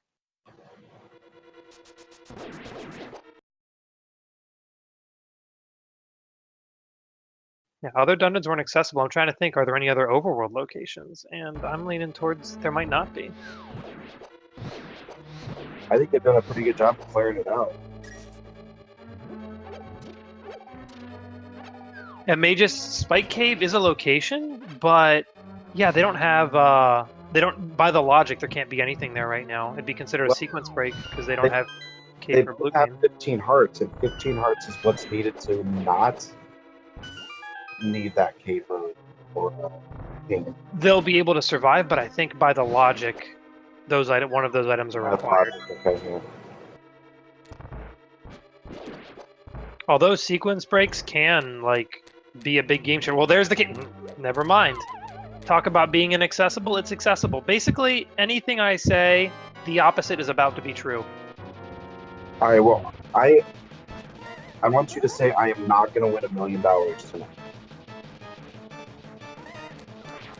I don't want to risk it. Sorry. I appreciate the offer, but I'd rather keep the streak going. It's more amusing that way.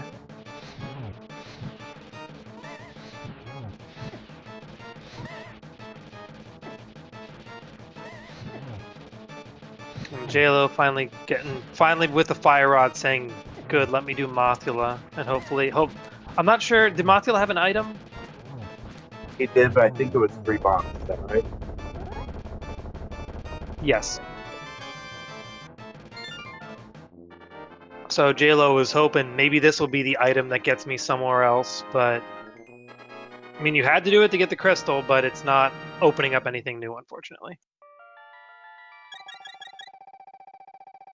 My evil nature was about to come out right before we found the cape. I was going to say, let's find the shovel on Trinex to go to the mushroom, to get the cape, to go to the spike cave, to get the bow.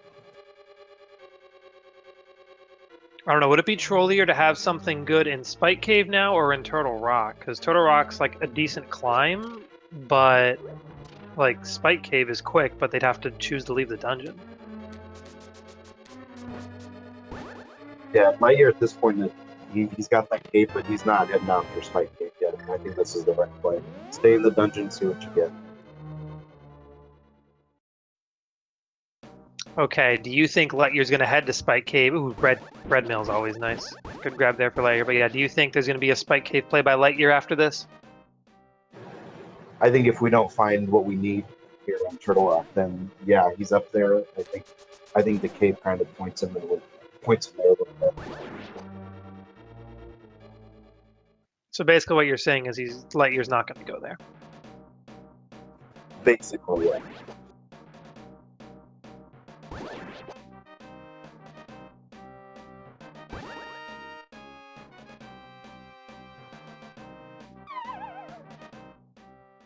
Alright, and hopefully LiteYear remembers to check Mimic Cave. One of those places that doesn't tend to have items, but when it does, it's like just super annoying and trolly.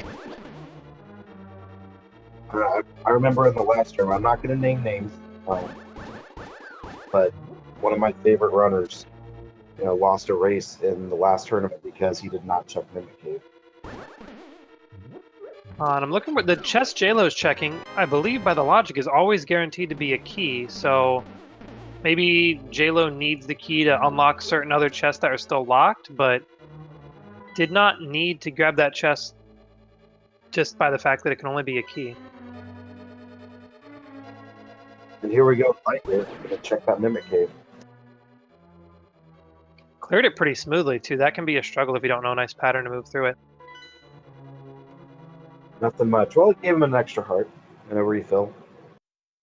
We might be seeing a 100% completion seed here, items-wise, at this point, or at least, like, max hearts, if this keeps up.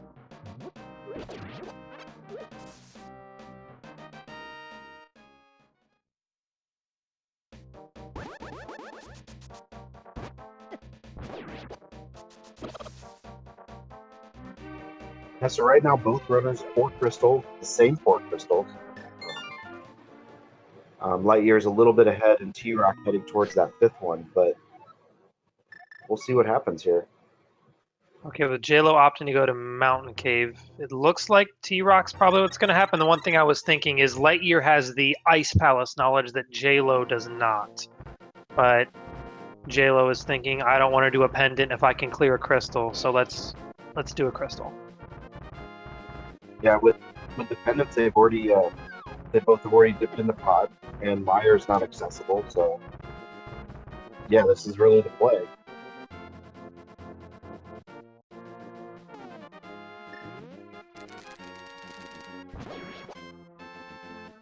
Yeah, and I was talking about logic blocked on the laser bridge regarding like they needed mirror shield, but mirror shield was locked by the bow technically in pod. Since they got the cape, laser bridge can have the bow now, so we'll see if that happens.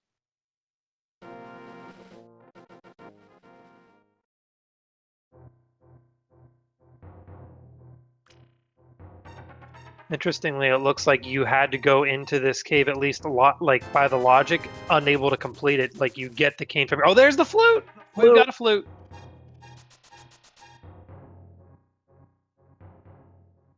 Okay, with flute, do you think that leads to Mire being required now, or is it only for desert? You think?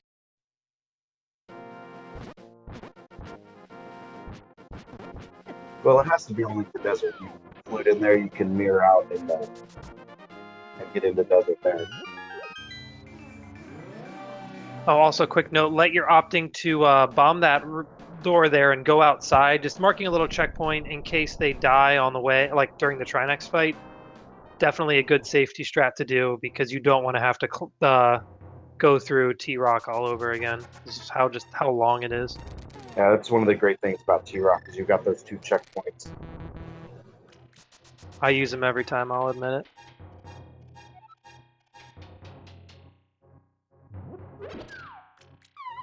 I'll also admit that with where LiteYear's life is at, if it was me, I probably would have gone and mirrored and gotten the 2 fairies too.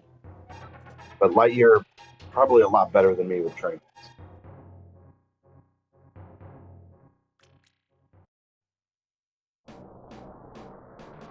All right, so yeah, it's looking like the trolliest option at this point is if something ends up being in Mire, because Mire is not required, like pendants and crystals wise, but there could be something in there now. So I'm sure they were hoping they found the book, because then if they found book, then they could do desert and Mire wouldn't even be a possibility. It would have added the tablets as possibilities though, but I think I'd rather see tablets be options rather than Mire myself. LiteYear blowing up Trinex. He has his 5th crystal. Celebrating that 5th crystal with 50 rupees. Nice little item to get, although they don't seem to be having too much trouble money-wise at this point.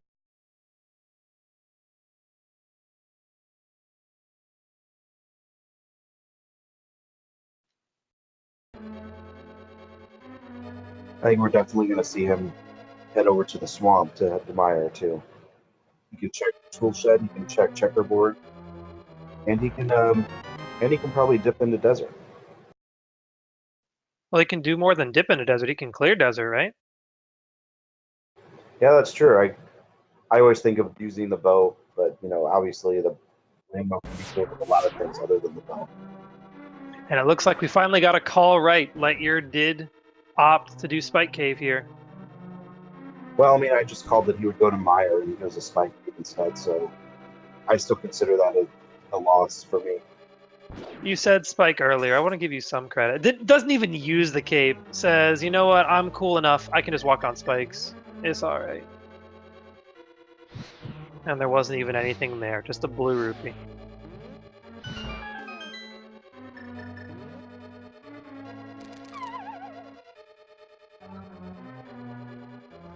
Sports Hefe in chat, he seems to be about as evil as me, saying that we could have bow on Vitreous. And that is pretty evil to not be able to use your silver arrows on Vitreous if you need to fight it. Fortunately, the bow butter combo makes up for it a decent amount, but yeah, I mean the cape butter combo. I just yeah. Dash strategies, yeah.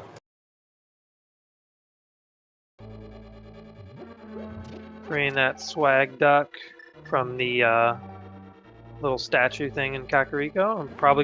I'm thinking we're gonna head straight to Mire. If not, I wouldn't be surprised either because I'm always wrong.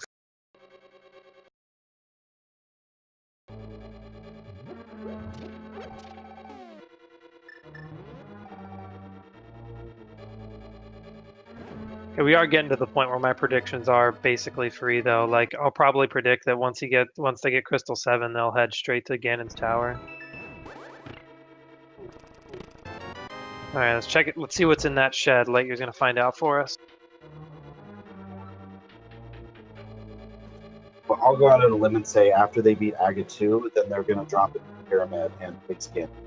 Oh, half magic. Could have used that on Trinex, although that wasn't a tough fight with Butterstone. That totally would have been worth it to dip into T-Rock, grab the half magic. I mean, grab the flute, come out here, grab the half magic, and go back in.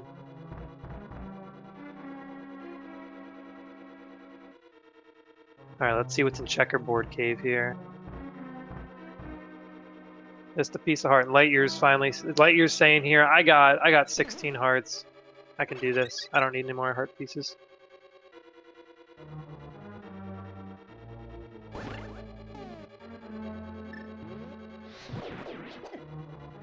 And because LiteYear lost the portal there when checking Checkerboard Cave, just having to reset Mire by fluting up on the ledge. Honestly, where LiteYear would have had to head back to is like either the bottom left or the top right corner to the middle. Actually, to the left of desert, yeah. Really not too much of a time difference overall. And there's our first desert ledge that I was mentioning earlier, 300 rupees. Alright, LiteYear's heading into the bottom of desert, which is good, because you can clear everything in the top portion of desert without visiting the bottom, except there's a big key door, which can be a little... I've messed that up a few times, so just remember to grab the big key down here. Interesting that desert was boot locked, although at this point it didn't really matter too much because they couldn't even reach desert until way after they got the boots anyway.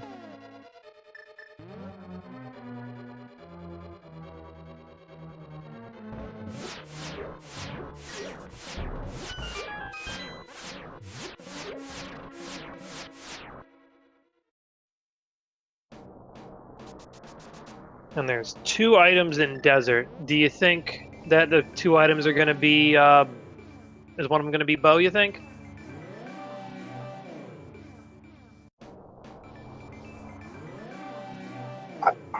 I'm gonna have to be honest. I was about to say no, but as we see, it is in desert. See, even in your, like, you didn't even have to say it out loud. Like, it knew you were going to say no, and that's why it showed up. Yeah, I'd like to be able to say yeah. I was definitely gonna say yes, but I'll be honest. I was gonna say no, and just another prediction would have been wrong. And you see the moment LiteYear grabbed that bow, just immediately mirrors, because LiteYear is in go mode now. Because we were saying it would just flute or book and bow, and we got flute, and now here's the bow.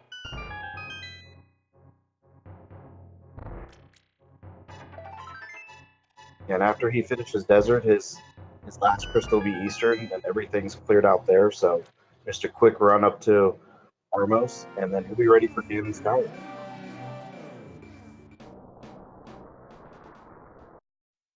Yeah, so interesting that's only like 1.5 done. Well, yeah, not even any full dungeon get to be entirely go moded, which is a little frustrating to see in a seed, but you know, it happens sometimes.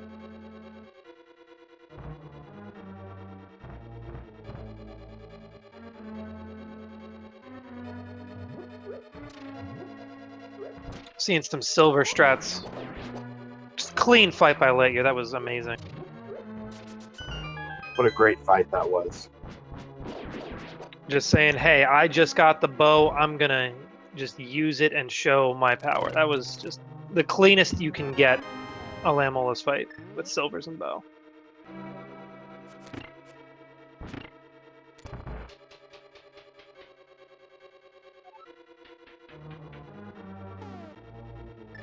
So in the end, looking back, this wasn't really like the trolliest of seeds. None of the pendant dungeons required a dip, did they?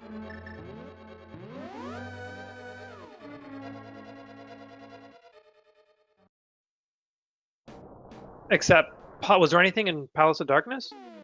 That might be the only one, because Ice Rod came up with nothing, and neither of them even visited Meyer. I think about the only good thing in Pod was the butter swords, and that's definitely not required logically. So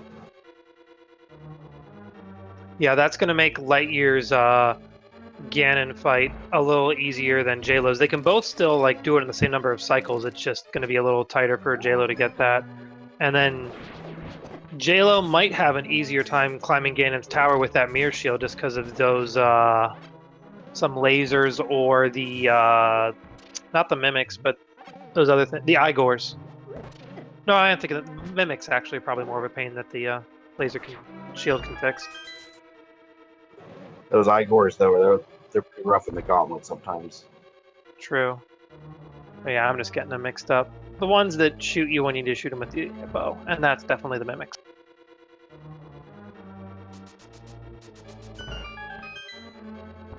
So yeah, it's kind of interesting to see like how each one got one item that's going to make part of the game a little easier in different ways. But I think if I'm being honest, the butter choice by LiteYear probably is going to pay off more than the mirror by Jaylow.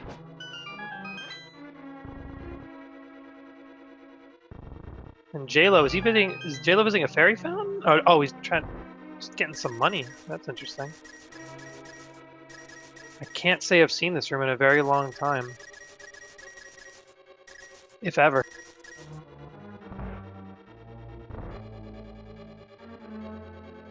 Any idea what Jaylow might be trying to make money for at this point? What I was thinking was he was low on magic, so he was trying to look for a magic refill. Oh, that's true with this Samaria platform up ahead. But he may be also thinking money for to buy some potions. That's very true. Looking at the tracker, and fabulous job by Magius, our tracker. He's got 3 red potions, but no green or blue, so that he has no magic refills for the end game. And another Silver's bow clean fight by LiteYear there, just taking care of Armos in no time flat. Which means we're coming up on everyone's favorite part of these races, when one of the racers starts heading up towards Ganon's Tower, right? 1 through 22, chat. What do you think? Where are we going to find the big key in Ganon's Tower? What do you think, Xander? Honestly, I've never been a fan of picking a number. I like saying a location, and I always go for the bonk torch. I don't know. What are you feeling? Well, I've mentioned my evil nature when I watch races, so I'm going to have to go tile room. It's definitely a trolly one to pick for sure.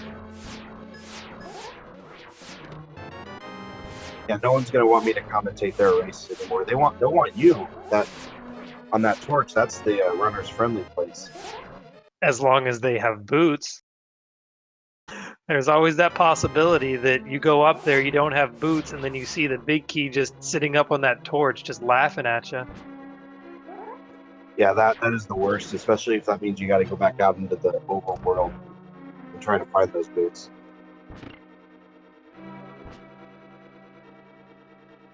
Seeing a few guesses in chat here, that means we're actually have to count them as we go.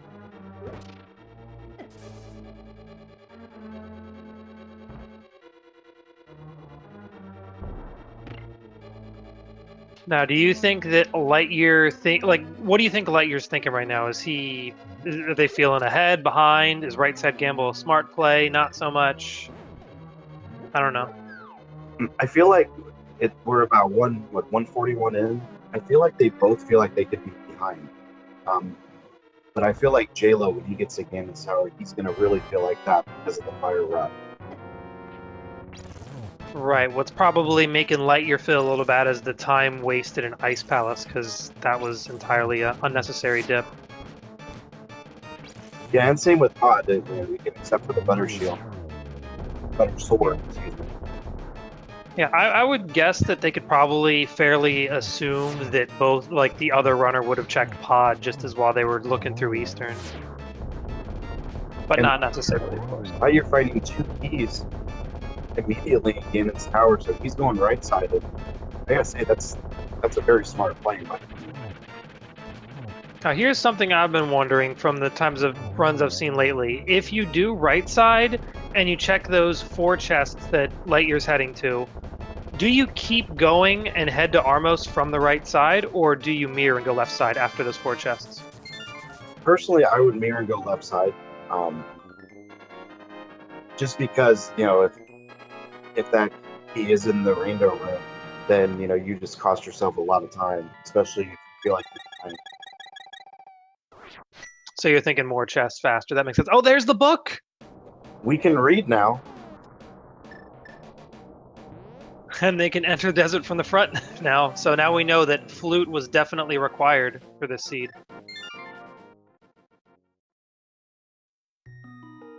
I like that LiteYear opted to grab that key from under the pot, or that skull, before heading to left side. It's good to have that in your back pocket. And Jaylow made pretty easy work of Trinex on the left side. At least I didn't catch any too big of struggles over there. Yeah, he had a good fight on Trinex, and he has his flute, so he is going to be heading down to desert, where he will find his bow. Let's just hope Jaylow does not try to do some kind of bold Meyer gamble or anything like that. I wouldn't think so at this point. He may be checking the tool shed. True, but we also know what happens when one of us doesn't think something's going to happen.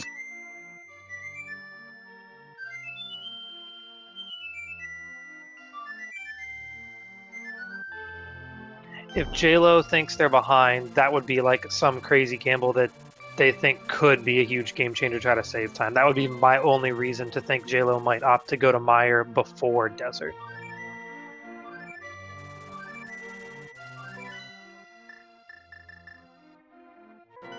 Still not finding the big key through this much of left side. I honestly have not been counting chests so far. I could try to run through them, but it's going to be a pretty high number at this point.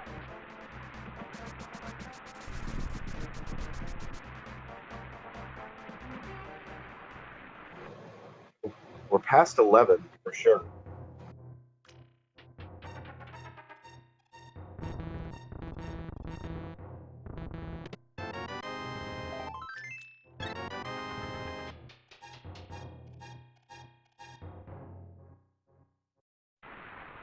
I believe they've seen 12 spots, including the torch at this point. So Rando Room is looking pretty likely at this point, because there's 4 chests in there. And Jaylow's right now over checking Checkerboard Cave, saying, I don't need that heart piece, I've got enough health. Oh, and there's the big key. That's 13, I believe. Right there in the firebar room. LiteYear has 4 small keys in his pocket, so he is good to go from the upstairs when he starts his climb. Yep, and you could argue that 12 was correct if you want to say, well, they didn't grab the item on the torch. At least I don't think LiteYear did. I honestly don't recall.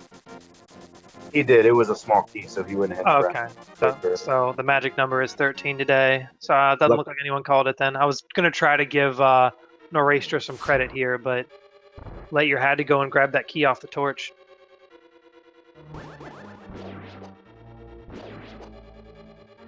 So you can see how not having the mirror, not having mirror shield is making LiteYear have to struggle a little bit with the movement with these mimics. Not having like the biggest amount of trouble, but just having to be a little more careful to avoid damage. So when we see Jaylow up here, Jaylow will just be able to like stand still and not take any damage from those shots from those mimics.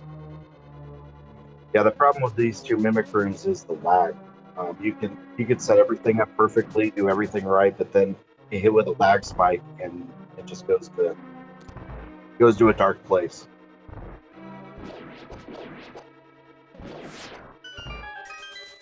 And there, Jaylow grabs the bow, and that puts Jaylow in go mode. Although opting to check this last chest in the back, just to get a map. Could have been hoping for Butter Sword or something, maybe. LiteYear starting his gauntlet, he used Bombo strats, and I gotta say, you can do the room faster, but if they start to troll you at all, then the Bombo strat is a very good one. For sure, yeah.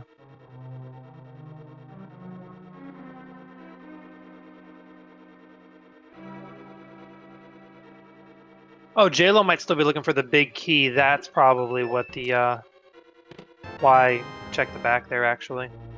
Yeah, there he goes. He's got his big key now.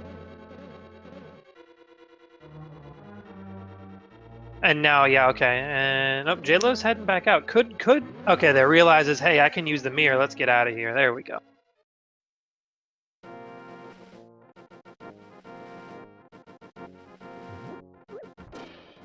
So overall, it looks like LiteYear did check more locations. Am I correct in saying that? I think it was pretty close, even at this point. The one big thing I do know is LiteYear went into Ice Palace, whereas Jaylow did not. That's why we see LiteYear's got the bug net. So I'm thinking, was it mostly execution that's splitting these 2 runners like this? At the same time, LiteYear did not go to the back of pod either, and Jaylow did. Yeah, they took different routes through the back of pod, and then Jaylow also went into escape. That was the other thing that Jaylow would have done to take up some time.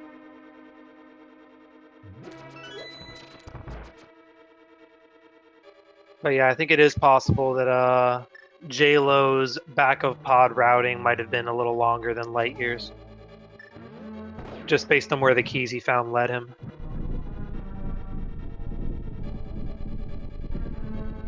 But still amazing gameplay of both these runners, especially that their boss fights have been like really clean through and through, which is really awesome. Yeah, still looking at a sub 2 hours, it was not anything to be ashamed of on your side.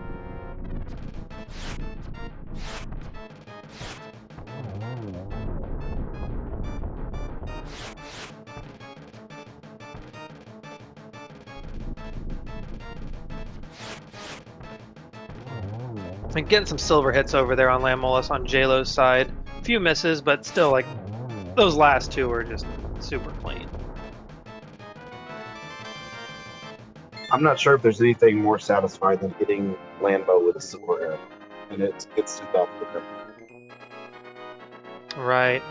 And yeah, you notice LiteYear noticing he has all the safety items he thinks he needs, not even checking any of those 2 chests in the mini Helmosaur room. He's gonna powder the bunny beam and the anti-fairy. Totally smart, get some health back, and just skip that chest.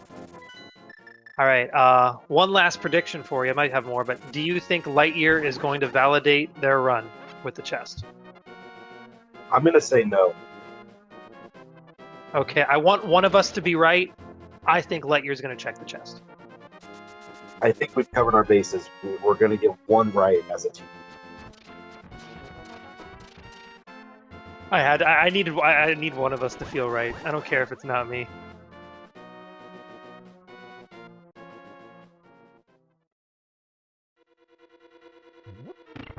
Haha! Getting that bombing.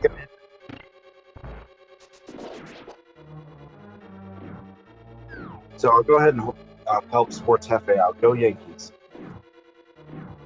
Yankees in 7. All right, now we got to see what kind of trolley Aghanim spawns we're gonna get here.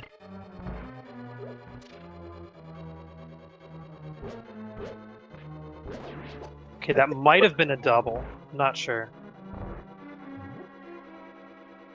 That was definitely a double. Yeah, with the first one, the hits, like the 2 that he hit into him, were like so close to each other. If they're like on the same frame or like really close frames, it'll only register the 1. So he's either at what 3 or 4 or 4 or 5. Well, 6 now. There we go. Agatu is down. He's gonna head to Ganon. Or is he? I mean, that's a prediction that I may get right there. We can have that. I don't know. He's got a fairy. He might get rid of the fairy and get some potions, but nah. LiteYear's ready for Ganon. Thinking, I got 12.5 hearts. I got the bow with silvers. I got butter. Easy peasy.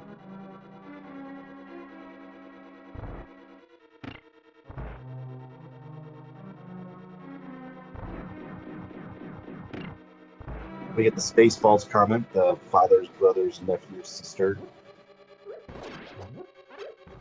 Always makes you smile. Yep, getting past phase 1 quickly. Now we got these fire bat spirals. Using the cape strats. Really easy way to guarantee you get all your hits in for phase 2. And with half magic, he's still got plenty of magic for the torches too. Now the worst part of the Ganon fight is this teleport.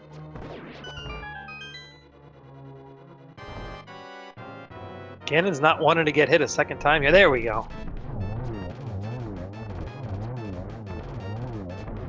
I should just start talking about him stopping teleporting, and then he'll stop, basically. For the fact that he's not teleporting. Jaylow picks up his pendant or his crystal, excuse me, in Eastern, blows up Armos.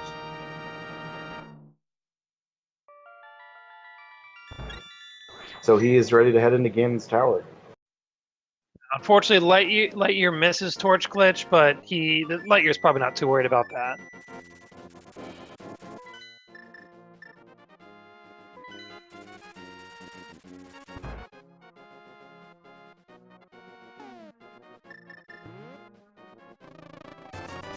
Alright, here we go, and that's 4 hits. Ganon's down.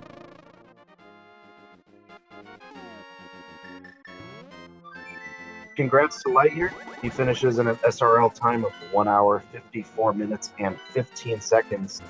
GG to him.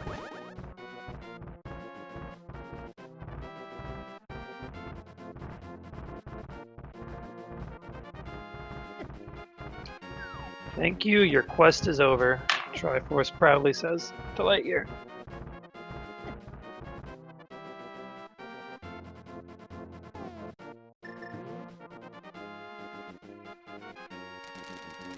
Now we just gotta watch as Jaylow's climbing up Death Mountain here. Let's see which portal he opts to take to head up to Ganon's tower.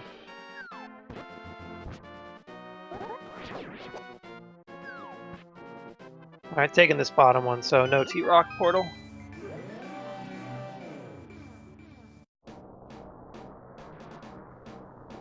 I'm not even sure, personally, which one would be faster to get the T-Rock portal and take the bottom one. Is there any, has there been any theory crafting on that? I feel like I've heard they're actually very similar. Like it's probably not that significant, but I'm not entirely sure.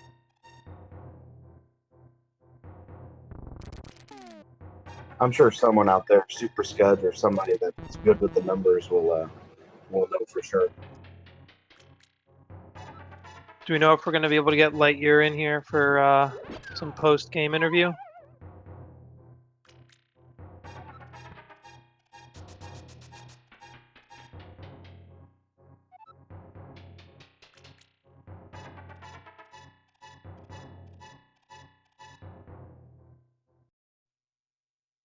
Now, while we're waiting to find out about that, we can just keep watching Jaylow climbing up Death Mountain Hutton right into Ganon's tower. You thinking Jaylow's going to go for a right side gamble at this point? I think so. Well, I mean, he knows that the race has been completed. He's GG'd in the IRC room, so he Very makes true. left side. Okay, it looks like the witches only had just some money for the mushrooms. Kind of like with the little cues from the credits, the witch buying drugs. So we get to see what's on pedestal finally. You got any last second predictions on that? We'll go with Couch Catch. Fair enough. I don't know yet. Oh yeah, congratulations, LiteYear, on your victory. How you feeling? I was feeling pretty good until Turtle Rock happened.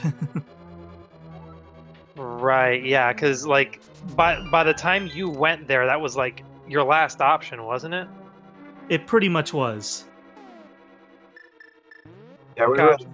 really felt like you got the ice ride, you got the Cane of Samaria from the Pyramid Fair. It really felt like it was kind of pushing you to Turtle Rock there towards the end. Unfortunately, I don't know how to laser skip, so that's why I didn't go in. That is a fair choice. Can't blame you for that.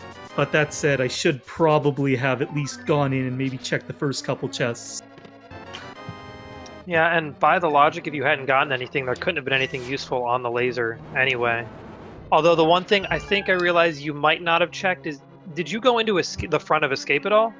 No, I didn't. I was thinking about that afterwards. Thinking... Okay, so was there a point where you thought that was like worried in the back of your head, like, oh shoot, I forgot about it, now I have to go back, or was it just completely... Yeah, when I was doing the torches in, the fire rod torches. Gotcha.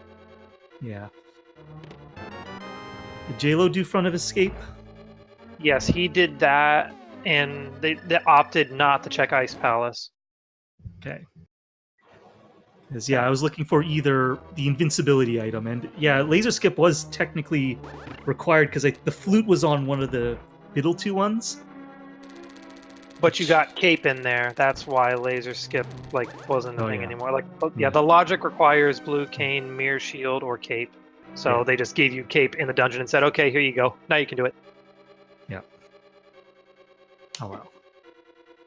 And then I'm, like, checking everything I can think of.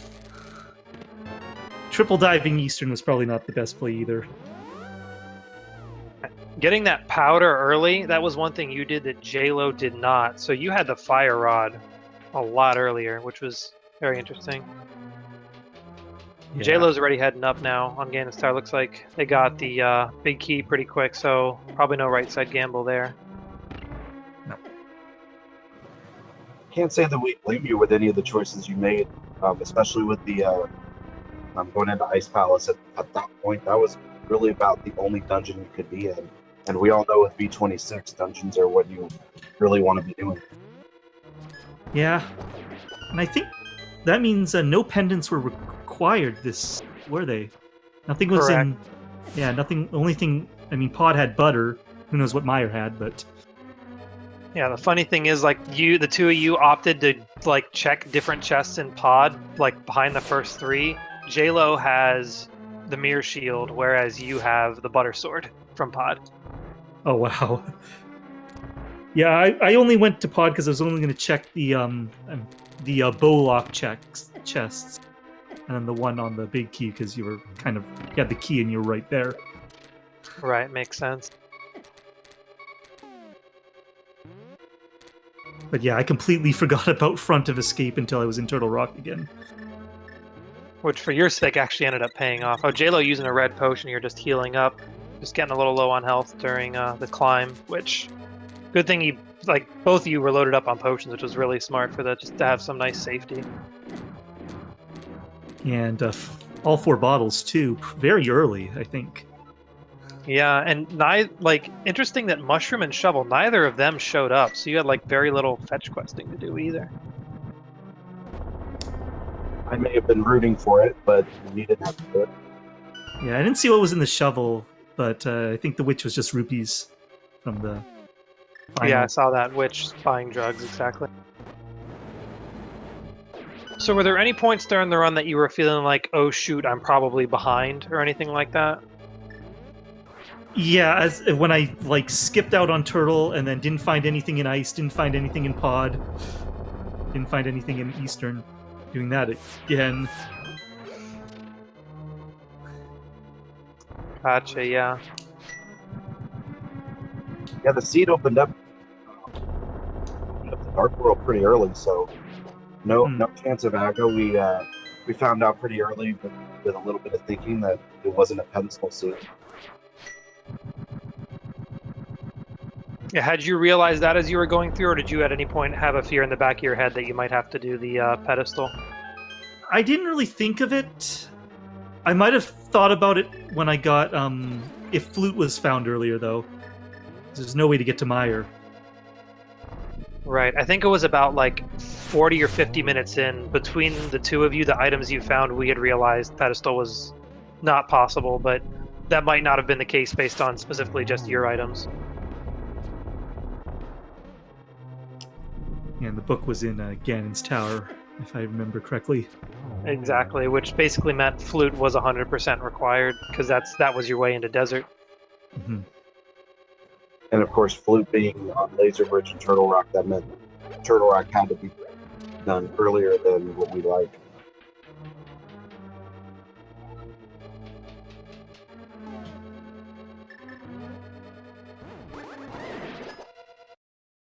All right, so I got one quick question. Like, I know people like have their favorite sprites or something. Why the Moogle? Is that like always your go-to, or do you like mixing it up? The Moogle is a good sprite, but actually I just choose random sprite there. I think... What did I have last race? I don't remember. Have you ever gotten Invisible Man? That's like the one reason I'm always afraid to do random. Not yet.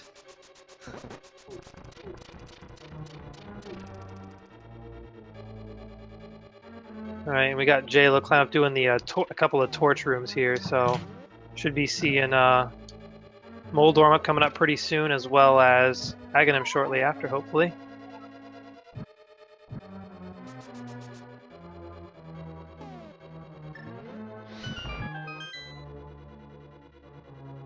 And what does that put your record at now, LiteYear, for Group H? Yeah, I've done my matches late, so I'm 2-0 right now.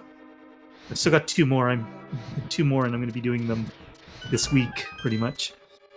It's got to be a pretty comfortable spot to be in so far, then, though. It is. I think if I've seen this correctly, it means I'm at the very least have a playoff match, play-in match, and if I can win one more, that'll guarantee it. But it's still 2 tough opponents to go. Jaylow, knowing that LiteYear is finished, giving the people what they want, all the chest checks. I saw a piece of heart in one of them. Did you see what any other ones had? I didn't see the first one that he did.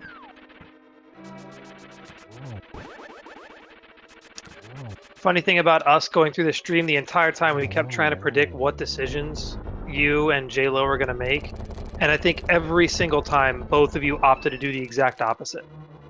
Even the 50-50s. Right.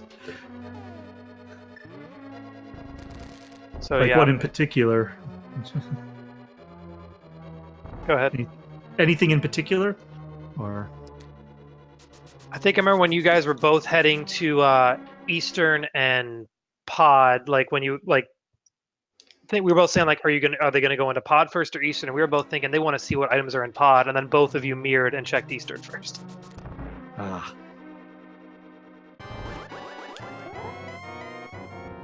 Or like we thought you were gonna head to T Rock, and then we saw you save and quit. All right. Okay, I hear Aghanim, so we'll see how that fight's going for Jaylow here. Yeah, one small mistake that thankfully didn't cost me is I tried to go into a swamp without flippers. I'm thinking you got the mirror. Usually flippers are usually the item that blocks swamp in my experience, which is hookshot or mirror, or even Very hammer. true, yeah. That happens sometimes, though. Yeah, I think everyone's done that at one point. You know, you get excited to get into swamp. Well, no one's excited to get into swamp, but you feel like you can get in there, and then you're like, oh crap, I shouldn't have done that.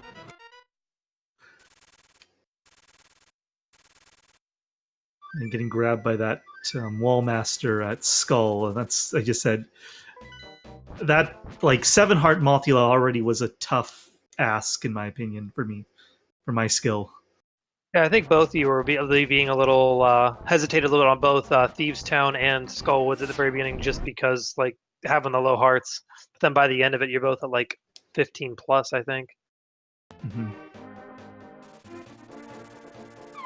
I was going to attempt it, but when I get grabbed, then I lost all the magic for doing that, and then probably have to use a blue potion to get it all back.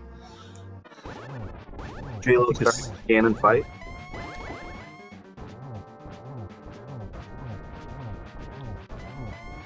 So hopefully we'll be able to get him in here soon once he finishes. Maybe you guys can exchange some thoughts about this seed. All right.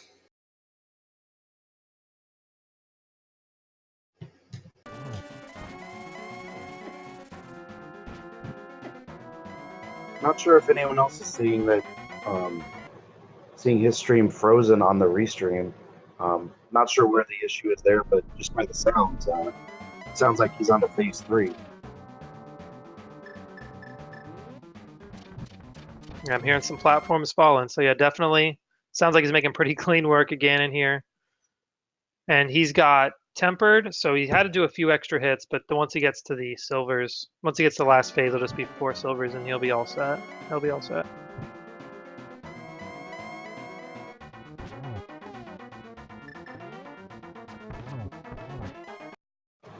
I believe he got a double there just to start phase 4.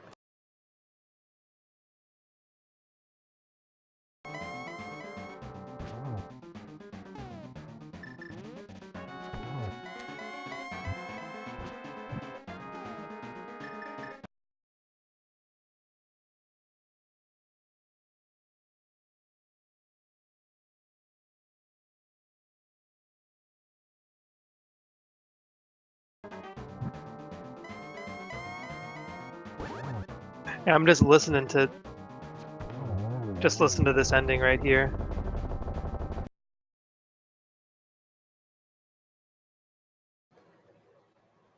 And that sounds like it is over for Jaylow. He finishes in second.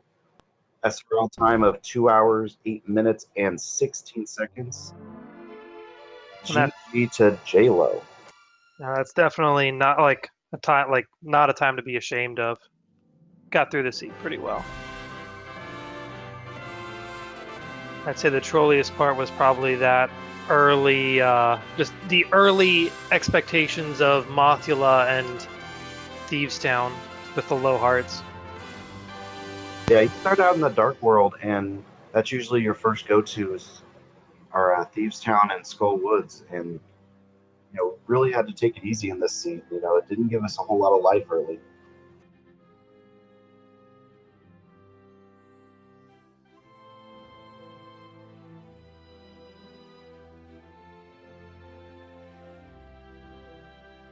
Then we might be able to see what the flute kid had if we look through Jaylow's stream here, because we missed that going through LiteYears. I'm so used to seeing those fetch quest items, so this is a very unique seed to me that we never even got those. And then because Jaylow opted not to do right side, didn't even see a book from Jaylow either.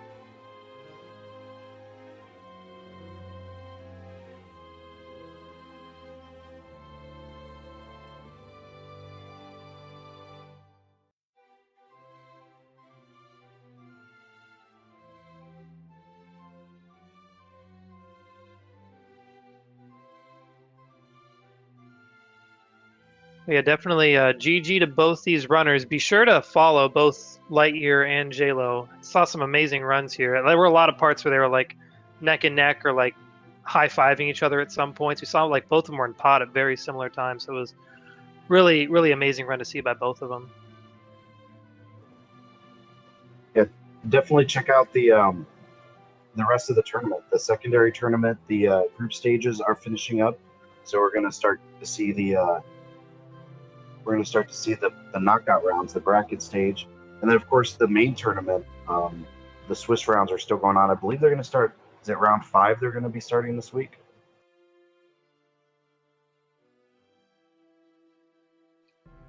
You'd probably, like, from my knowledge, you just have to check the schedule to find out, unfortunately.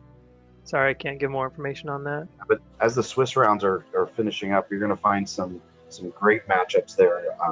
Of course, you're always going to have the undefeateds going at each other.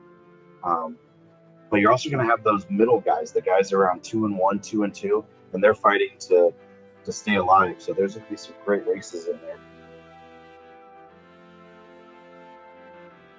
Looks like we lost Jaylow's stream before we found out what the flute had, or what the flute boy had. So we may never know.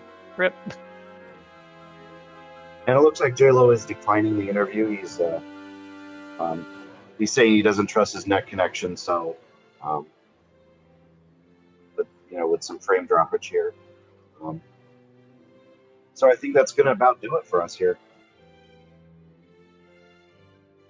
Seems like it, yeah. Once again, GG to both these racers, giving us an amazing run to watch. And thanks to Magius, he was our tracker today. Did a fantastic job, especially keeping those bottles updated. That to me is one of the most amazing things about the tracker. How far we've come with the tracking software. We're keeping up with what they have in real time.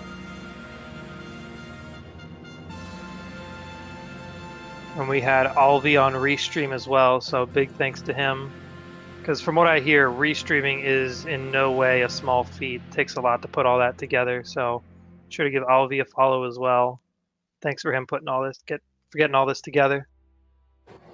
And don't forget to give Xander Robotnik a follow on Twitter, on Twitch. Excuse me.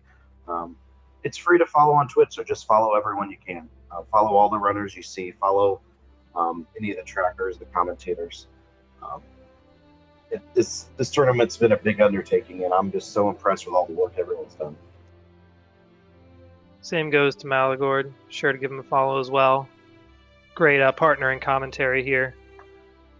Really appreciate it. I had a lot of fun. This is a great race, and hopefully we can get on some more commentary soon.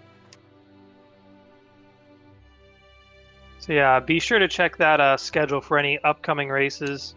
I believe the command was put in chat for it. You can keep updated about the secondary and the primary tournaments. Got plenty of races happening like almost all the time on all the speed gaming channels, all the Randomizer Mania channels. All good stuff.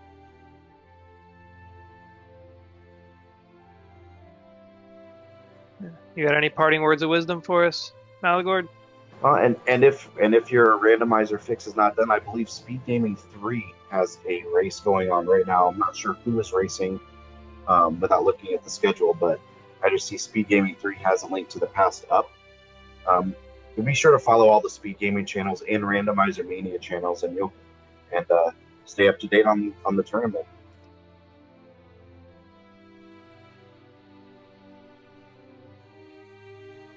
Yeah, I think that's going to be it for us then. All right, you guys have a good night, and again, GG to the runners, and congrats to LiteYear for pulling out the win.